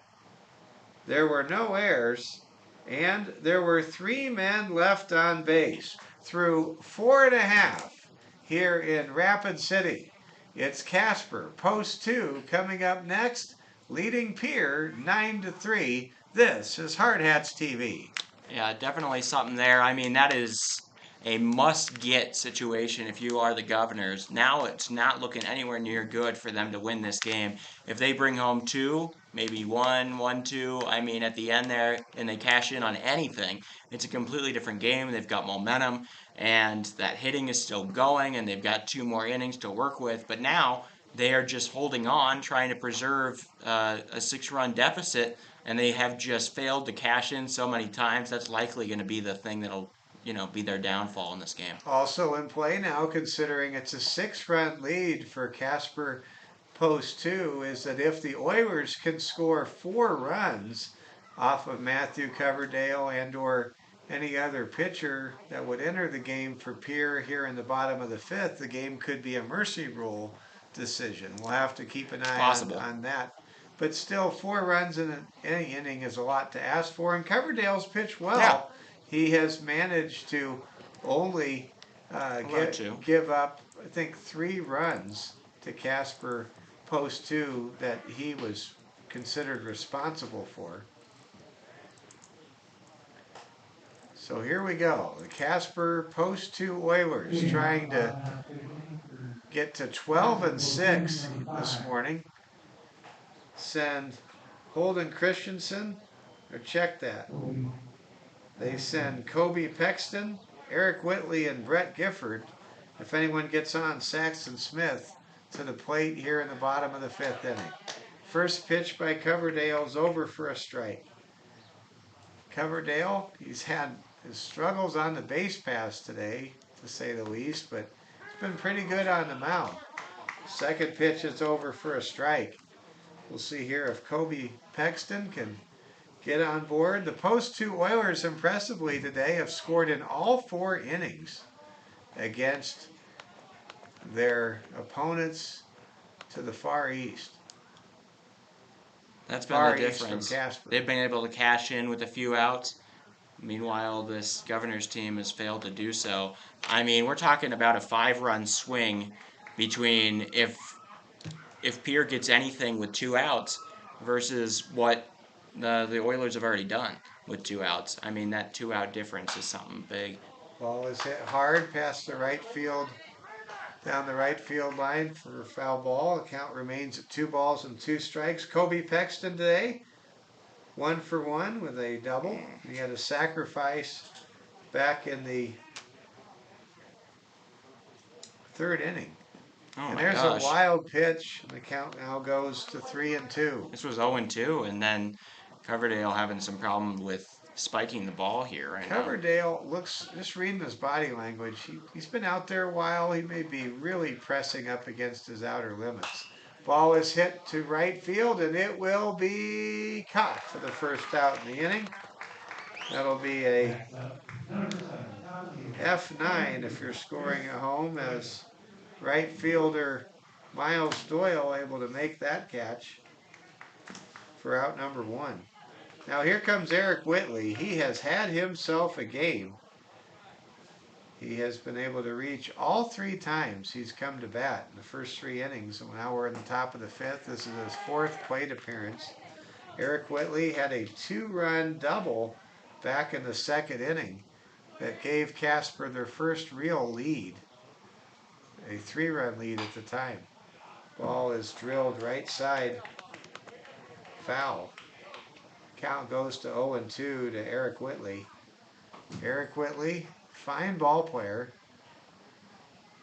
Digs in and waits for the 0-2 pitch from Matthew Coverdale from Pierre. And that pitch is high for He ball thought it one. was a strike. If that was a strike, man, that was a high pitch. I don't know, the whole dugout groaned. Here comes the pitch. Ball is popped up and foul, playable, but it will land out of play for another strike. The 1-2 count remains for Eric Whitley. We're in the top of the fifth. Casper Post 2-9, Pierre Post 8-3. Here comes the pitch from Coverdale. That's low and outside for ball two. We have seen Casper be very patient at the plate throughout this game, even when they're down in the count.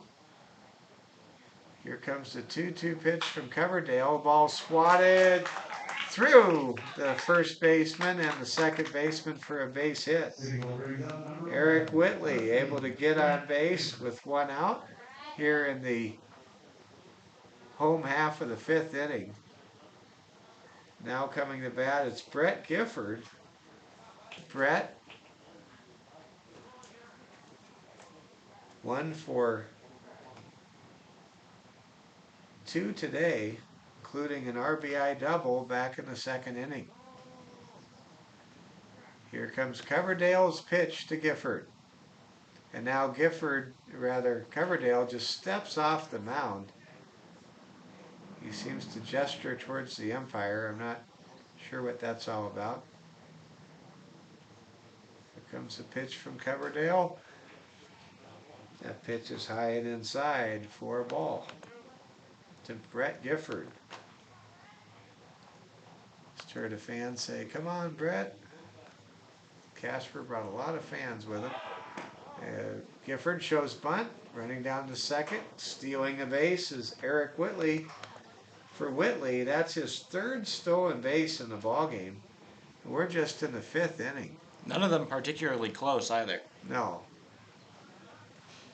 Here comes Gifford with a man at second now and just one out. Coverdale's pitch to Gifford's high for a ball. And he's losing it. Count goes to 3-0, and that'll do it, I think. I mean, usually a player's not pulled at this point, but I'm feeling it. Manager has come out, and he's pointing to someone in the outfield, and I think we're going to have a pitching change.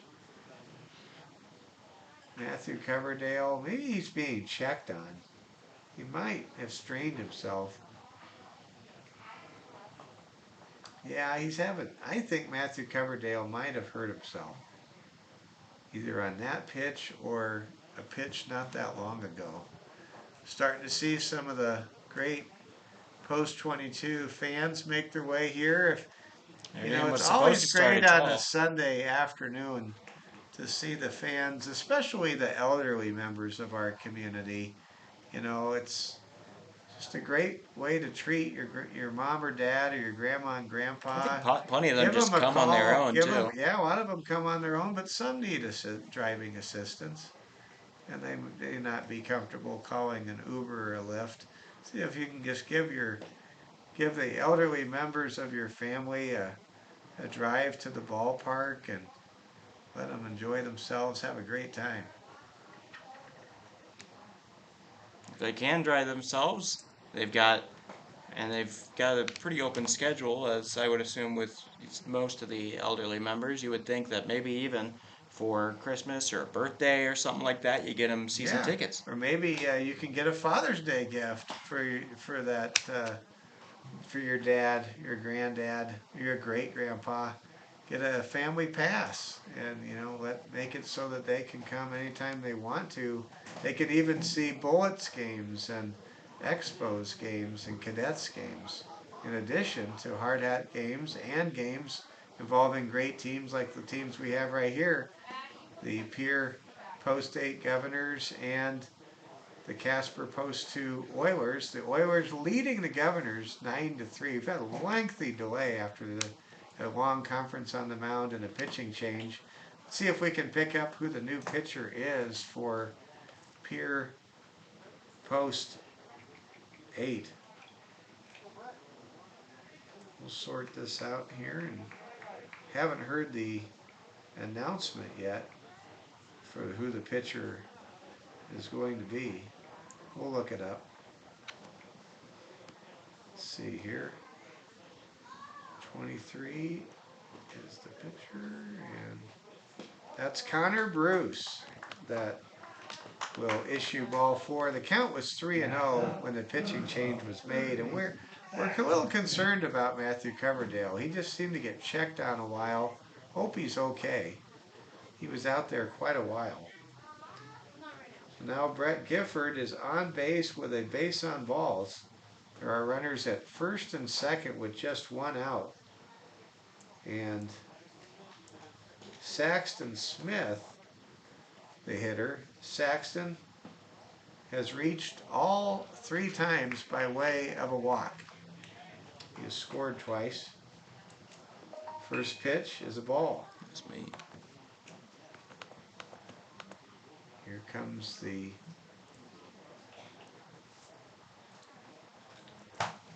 pitch from Connor Bruce. And it is outside for ball 2. Connor Bruce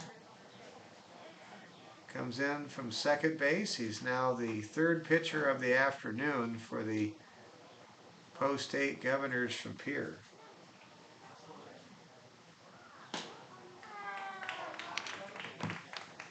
Matthew Coverdale, he was able to go a total of 3 2/3 innings today. Yielding now to Connor Bruce, and there's a stolen base attempt, and that will be a stolen base of third base. That was the closest I've seen, actually, to a throwout. Great play right there by Eric Whitley, who now has 4 stolen bases this morning. And there are runners at the corners with just 1 out. He's losing it.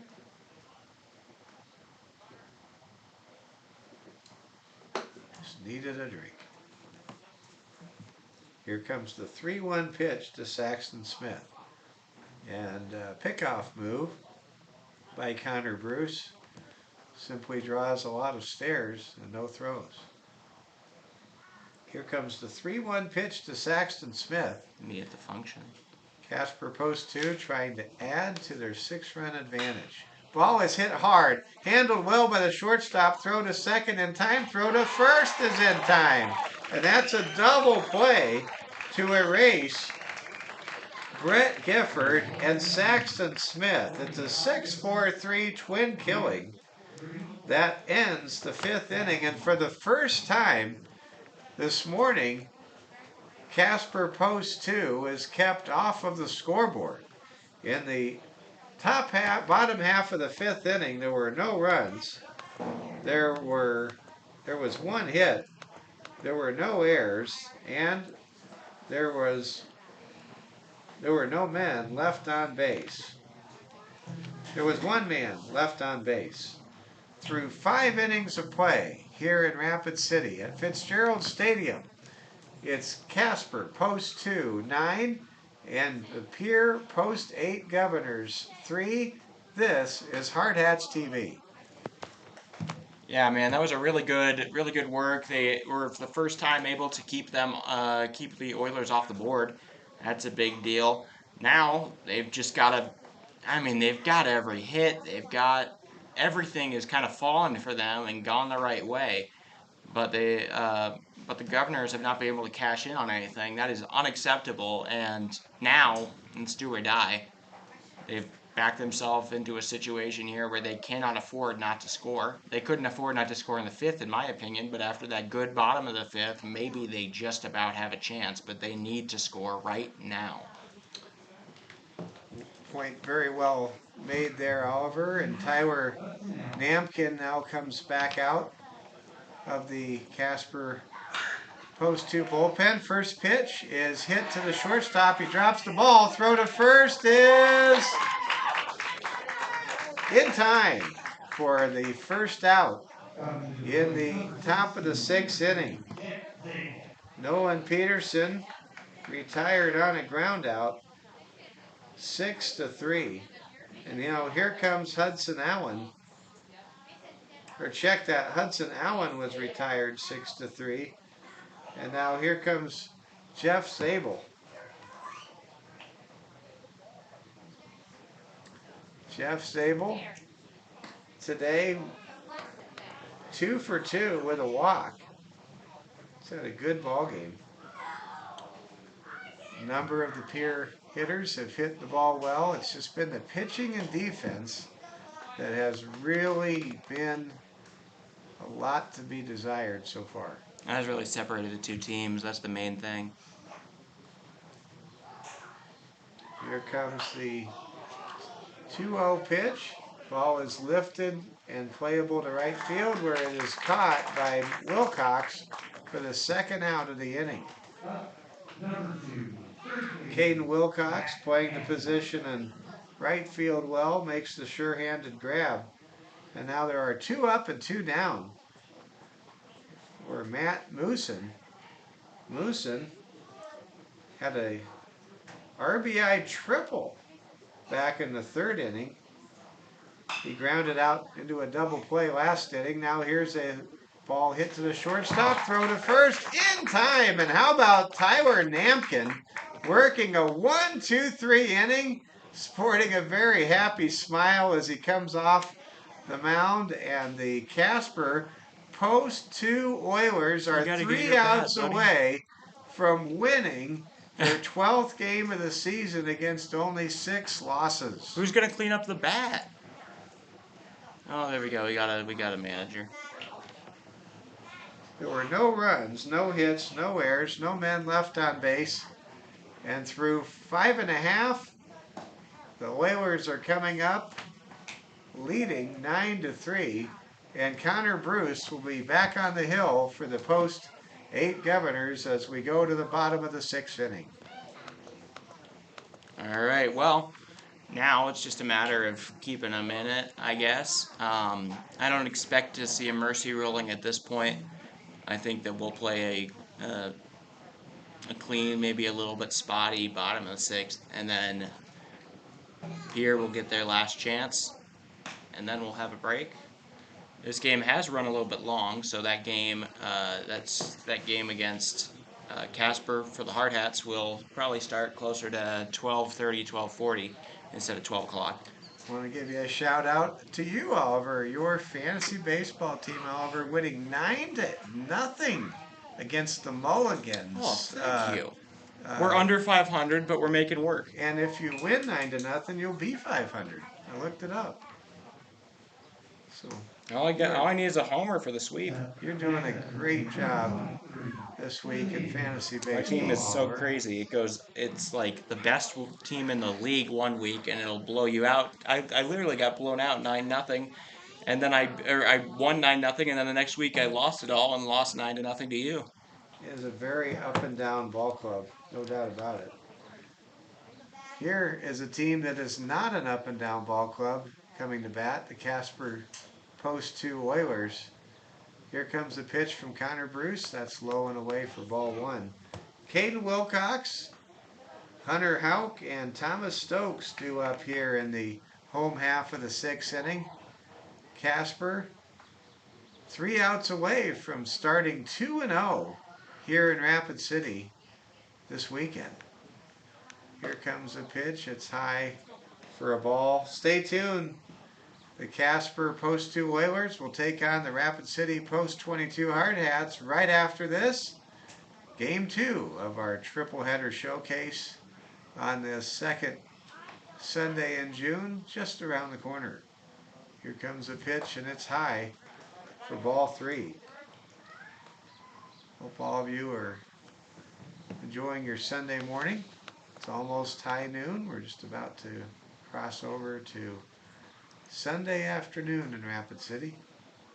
Connor Bruce kicks, fires. Here comes his 3-0 pitch, and that's over for strike 1. Certainly Wilcox taking all the way. representing the leadoff hitter here for Casper. Again, if Casper could score 4 runs in the home half of the sixth, the game would end that way by virtue of a 10-run ruling. There's a walk issued to Caden Wilcox, and Wilcox will trot down to first base, and here comes Hunter Houck. Not sure if Hunter Houck is related to Ralph Houck, the legendary manager of the New York Yankees. Want to give a shout out to Monty Luce, the biggest New York Yankees fan in Rapid City. I say that with a very high level of confidence. If you used to see Monty's office, it's a shrine to Yankees baseball. Wonder if, Oliver, you'll have an office like that someday when you're in your 80s. It's a shrine to Mariners baseball. I don't know about the 80s. Well, you living to your 80s. Maybe. I don't know. I'll take it a day at a time. There you go. Whatever time I get, I'll take. I sure have a lot of Padres stuff. I've already got my Mitch Haniger shrine. There you go. He broke up the no-hitter from Hendricks last night. I saw that. Here comes the 1-0 pitch to Hunter Houck. That ball is outside for ball 2.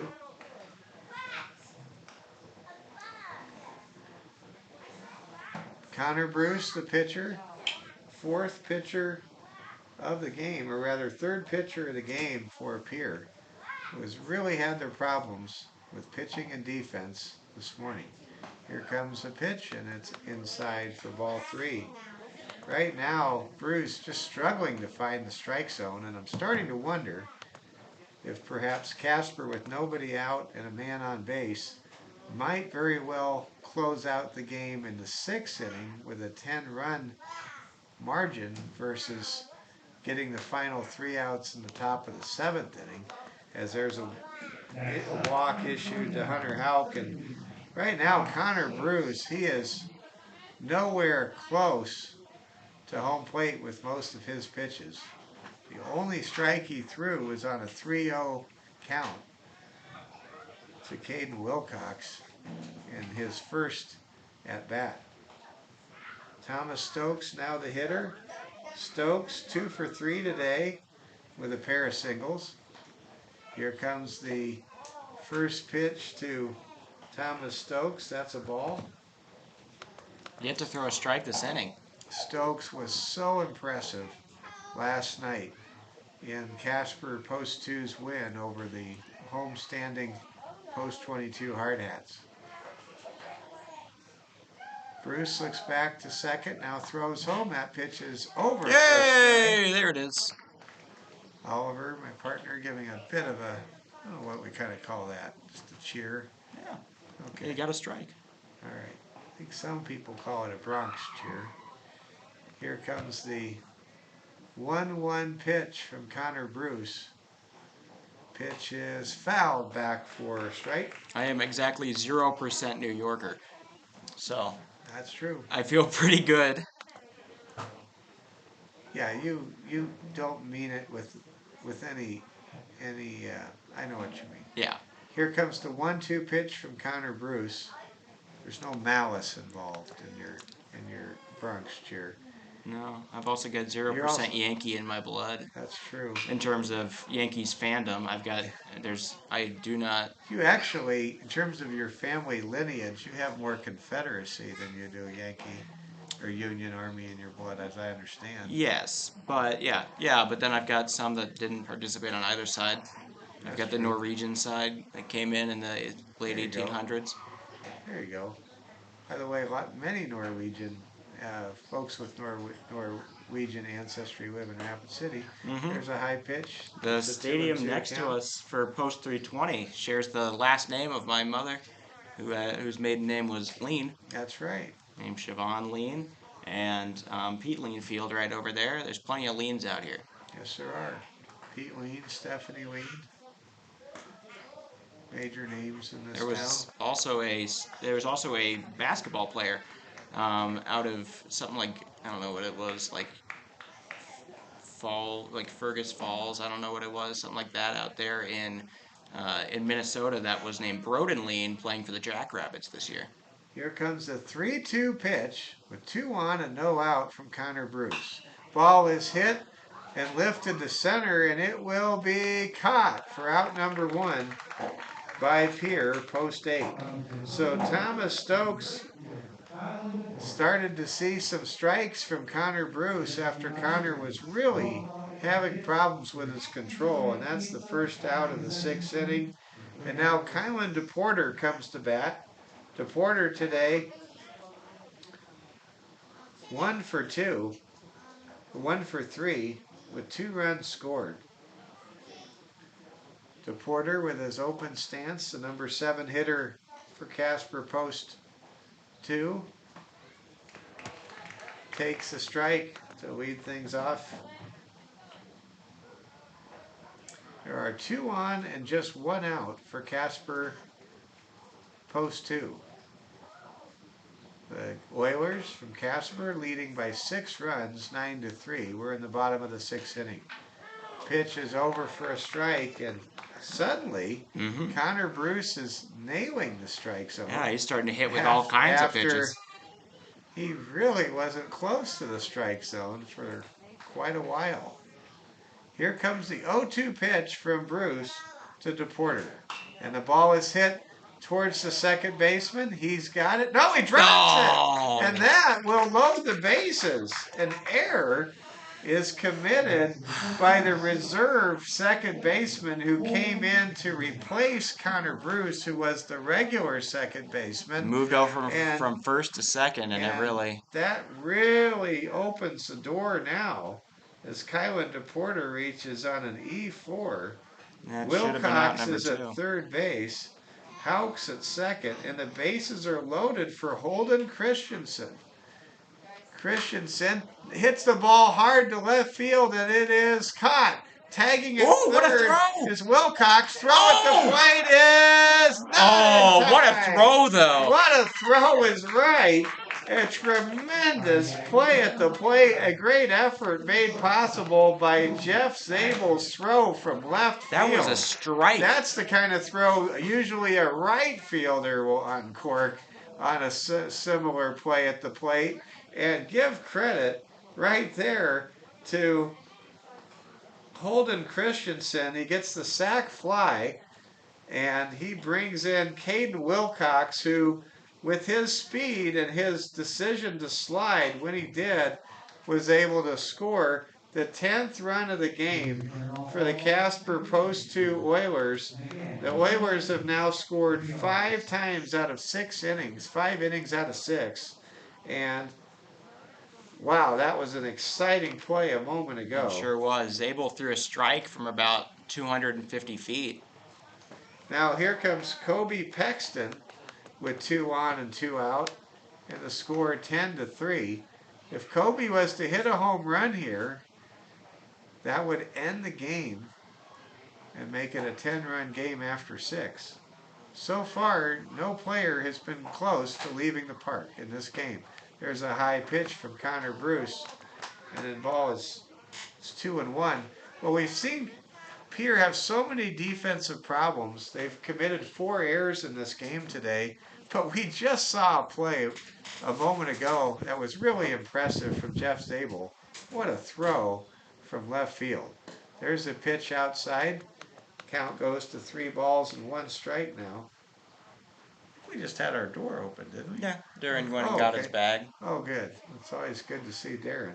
I felt a breeze in here. That wind tunnel effect kind of came up and got us. Wind, by the way, blowing in from left field. That's a little different than normal. Usually in this ballpark, the wind is blowing in from right field. There's a pitch, and it's going to load the count at 3 balls and 2 strikes. So Connor Bruce with an opportunity to close the door with his Governors down 7 runs, 10-3 here in the bottom of the 6th inning. Connor Bruce looks back at second base, kicks, fires, pitches, and the ball is fouled. And now there's a couple of kids chasing a loose ball, picking up a foul ball. And we're starting to see a lot of Post 22 fans make their way into Fitzgerald Stadium. Come on down if you're a Hard Hats fan. We want you here. Hard Hats doubleheader coming up next, right after this game. Here comes a 3-2 pitch. The ball is lifted towards shallow center. It'll drop for a hit. That'll score a run. And the base runner slides into third safely. And it's 11-3. Kobe Pexton able to lift a long floater into shallow center field for an RBI for Kobe. That is his second RBI in the game. And it's now 11-3 as Hunter Houck scores from second base. And Kylan DePorter is now standing at third base for the Oilers. It's 11-3. Pierre has out-hit Casper 10-9. What's really odd, Oliver, is how many times do you see a ball game where a team is up by 8 runs, but they're being out-hit? Yes, that's very, very rare. It's one of many oddities about this game. That's the big difference today. It's not even the pitching. It's hardly the defense. It's mostly what the teams have done with 2 outs. Ball is lifted foul into the visitors' Come bullpen. on back. So here's the situation. Casper Post 2 leads Pierre 11-3, despite being out hit 10-9. Key number on the scoreboard besides the run totals. Pierre committing 4 errors. Casper only committing 1 error. Here comes the pitch from Connor Bruce, and that pitch is high and inside for a ball. Count is 1-1 now to Eric Whitley. Whitley has had himself a day. 2 for 2 in this ballgame. Trying to add to an 8-run lead here with 2 outs here in the 5th. The runner takes off. Ball drilled towards center, and it will be caught for the final out to retire the side. Whitley is retired with a diving catch by center fielder Spencer Easland, and that will close out the 6th inning. It's Casper Post 2-11, Pierre Post 8-3. The Oilers in the home half of the 6th inning were able to score a pair of runs on a total of just 1 hit. There was 1 error committed, and there were 2 men left on base. The Pierre Post 8 Governors have their work cut out for them. Trailing by 8 runs, they will come to bat in the 7th inning. And the Casper Post 2 Oilers just 3 outs away from clinching a winning weekend here in Rapid City. Yeah, definitely going to wear them out, though, before this game against the Hard Hats. Hard Hats getting ready. They were scheduled to start 10 minutes ago on the normal schedule. Of course, it won't, and they'll get their time to warm up and whatnot. So if you're looking at a live stream that hasn't gone live yet, we're not there. We will be at some point here. I think a lot of fans, though, may be finding their way in to this game, and we're glad you're with us. We're bringing you Hard Hats TV coverage of all the varsity high-level Legion games, and we're glad we have. I know we had a lot of fans from Casper enjoying this game. My good friend John Winkler, he's bringing the video back to the Pierre, South Dakota fans. But boy, it has really been a lot of fun to be with all of you this morning, and I'll be with you, Oliver, on the color commentary as you do the play-by-play for our powder blue clad Post 22 Hard Hats, getting ready to take on Casper Post 2. And I'll just kind of throw it out there to all of the Casper fans. It's really hard to come into Fitzgerald Stadium and sweep the Post 22 Hard Hats. Many have tried, none have succeeded this year to come into Fitzgerald Stadium and get a clean sweep of the Hard Hats. I don't think that's happened, Oliver. No, I don't think so either. Hard Hats challenges have really been on the road this year, and running into the Cheyenne Post 6-6ers so many times. It's been a factor in their record, and the injury bug has The lately been injury a bug is the really big real thing factor. because this team was really rolling and rolling and rolling, and then Saylor went down, and then Reeder went down, and then Kiefer went down, and all of a sudden they go from. I mean, I'm just gonna say that they went from an 8-game win streak all the way to going 5-5 since Saylor's gone down, and um, and 5-5 since and 4-4 since Kiefer. Going It's to just been a sort big deal. out the pitching change. Casper just made a pitching change. And it looks like Beckham Stowe is the new pitcher for Post 2 as he tries to close out Pierre Post 8 in a non-save situation with the Oilers on top of the Governors 11-3 here in the top of the 7th. Ball is hit back to Stowe. Stowe underhand toss to first in time for out number 1. Something else in the middle here that I'll try to bring up while we're just, while we're hanging out. Really big weekend for Serbia. Not only did their star NBA player Nikola Jokic take a 3-1 lead in the NBA Finals as the Nuggets close in on their first ever championship, but 36-year-old Novak Djokovic won the French Open this morning, beating Casper Ruud, the 24-year-old from Norway. He upset the number 1 man in the entire world yesterday in the semifinals, Carlos Alcaraz, the 20-year-old, which is crazy because he was born the same year as me and he's number 1 in the world. Wow. I know, I'm really slacking behind. You're doing great, Oliver. I know. I played tennis myself a You're the little. voice of Hard Hats TV, and you're not even 20 years old. It's I pretty know. good. Pretty darn good. 1-1. You're an Arizona State Sun Devil. Yep. There's another pitch inside. It's 2-1 now. So the new pitcher, Beckham Stowe, gets his first man, Matthew Coverdale. He's now facing Carter Sanderson for Pierre Post 8. Governors in major danger of dropping to 0-9 to start the season. They will play Post 22 at around probably about 2:30 this afternoon, if not closer to 3. There's a base on balls issued by Stowe as Carter Sanderson gets a walk and moves down to first base. Now a double play for Casper Post 2 would end the game as Post 8 is down to their final 2 strikes in this one. Connor Bruce now coming to bat. Connor 1 for 3 today. Here comes the pitch from Stowe, and it's high for a ball. These Governors, they keep on hitting. They keep on reaching base. They're not going to give up. Pierre out hitting Casper of 10-9, but trailing 11-3 on the scoreboard. Oliver made an excellent point a few minutes ago about all the work that's been done with 2 outs for Casper. They have done a lot of damage with 2-out rallies. But for Post 8, they have many times stranded runners with 2 outs. A lot of those zeros up there on the scoreboard could have been a lot different.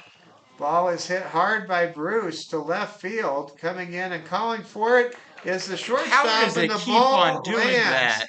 between what seems like the most narrow amount of triangular space between the shortstop, left fielder, and center fielder. And that's going to be a base hit for Connor Bruce, a very unusual base hit that will now put 2 men on with just 1 out for Miles Doyle. Miles today 2 for 2 with a hit by pitch his last time up in the 5th inning. I mean, I don't know what it is today. That's about the 4th really narrow blooper that has just about made it. Everything seems to be perfectly placed for Pierre. They just keep on getting all of those bloopers that find, the 4 or 5 feet in the outfield. They did it to right, they did it to center, they did it to left, they did it along the line. They did all of that. I mean, I feel like, and then they bunted inside for that single, and I mean, everything has just kind of found the exact place it needs to be today for Pierre. Here comes the pitch to Miles Doyle. Doyle lifts the ball down the left field line. It's playable, and it is caught for out number 2. Making the grab for Casper right there was Brett Gifford. And now the Oilers are a strike away from going 2-0 this weekend in Rapid City and moving up to 12-6 on the year. Spencer Eastland, the number 7 hitter, coming up to bat. He's 0 for 1 today with a sacrifice and a walk. The Hard Hats are just outside the home dugout. Kelvin Torvey with his young men getting ready to play 2 today. We'll have both games coming up for you with our home plate cam back in action. Ball is hit high by Eastland and playable, and that'll do it. Caden Wilcox catches the final out of the ball game, and the Casper Post 2 Oilers win 11-3 over the Pierre Post 8 Governors. Congratulations to Casper Post 2. They are now 12-6. They have twice as many wins as they do losses, and they get ready for a return engagement against the homestanding 20-12 Post 22 Hard Hats coming up next. Congratulations to Casper Post 2. Let's recap the top of the 7th inning for Pierre Post 8. They scored no runs. There was 1 hit. There were no errors, and there were 2 men left on base. The final score in 6.5 innings today in Rapid City on a Sunday morning. A little bit of baseball on a Sunday morning here on Hard Hats TV. It's the Casper Post 2 Oilers 11 and the still winless 0-9 Pierre Post 8 Governors 3. Final hit total was the Pierre Governors actually out-hitting Casper 11-9, but 4 errors in very inopportune moments committed by Pierre Post 8 made a huge difference in this 8-run ball game. Congratulations to Casper and all of you fans. Thanks for being with us this morning. We hope you enjoyed our bonus coverage of this 3-team, 6-game, originally 6-game scheduled triangular meeting between Rapid City Post 22, Pierre Post 8, and Casper Post 2. The final score in the game just completed, our Sunday morning game here on Hard Hats TV. It's Casper Post 2 Oilers triumphant, winning 11-3 over the Pierre Post 8 Governors. For my partner, Oliver Fell, this has been Mike Fell bringing you today's action. Stay tuned here on Hard Hats TV. We'll be right back in just a little bit with the Hard Hats and the Oilers coming up next. You have been watching this presentation of Hard Hats TV. All right, there we are. There we are.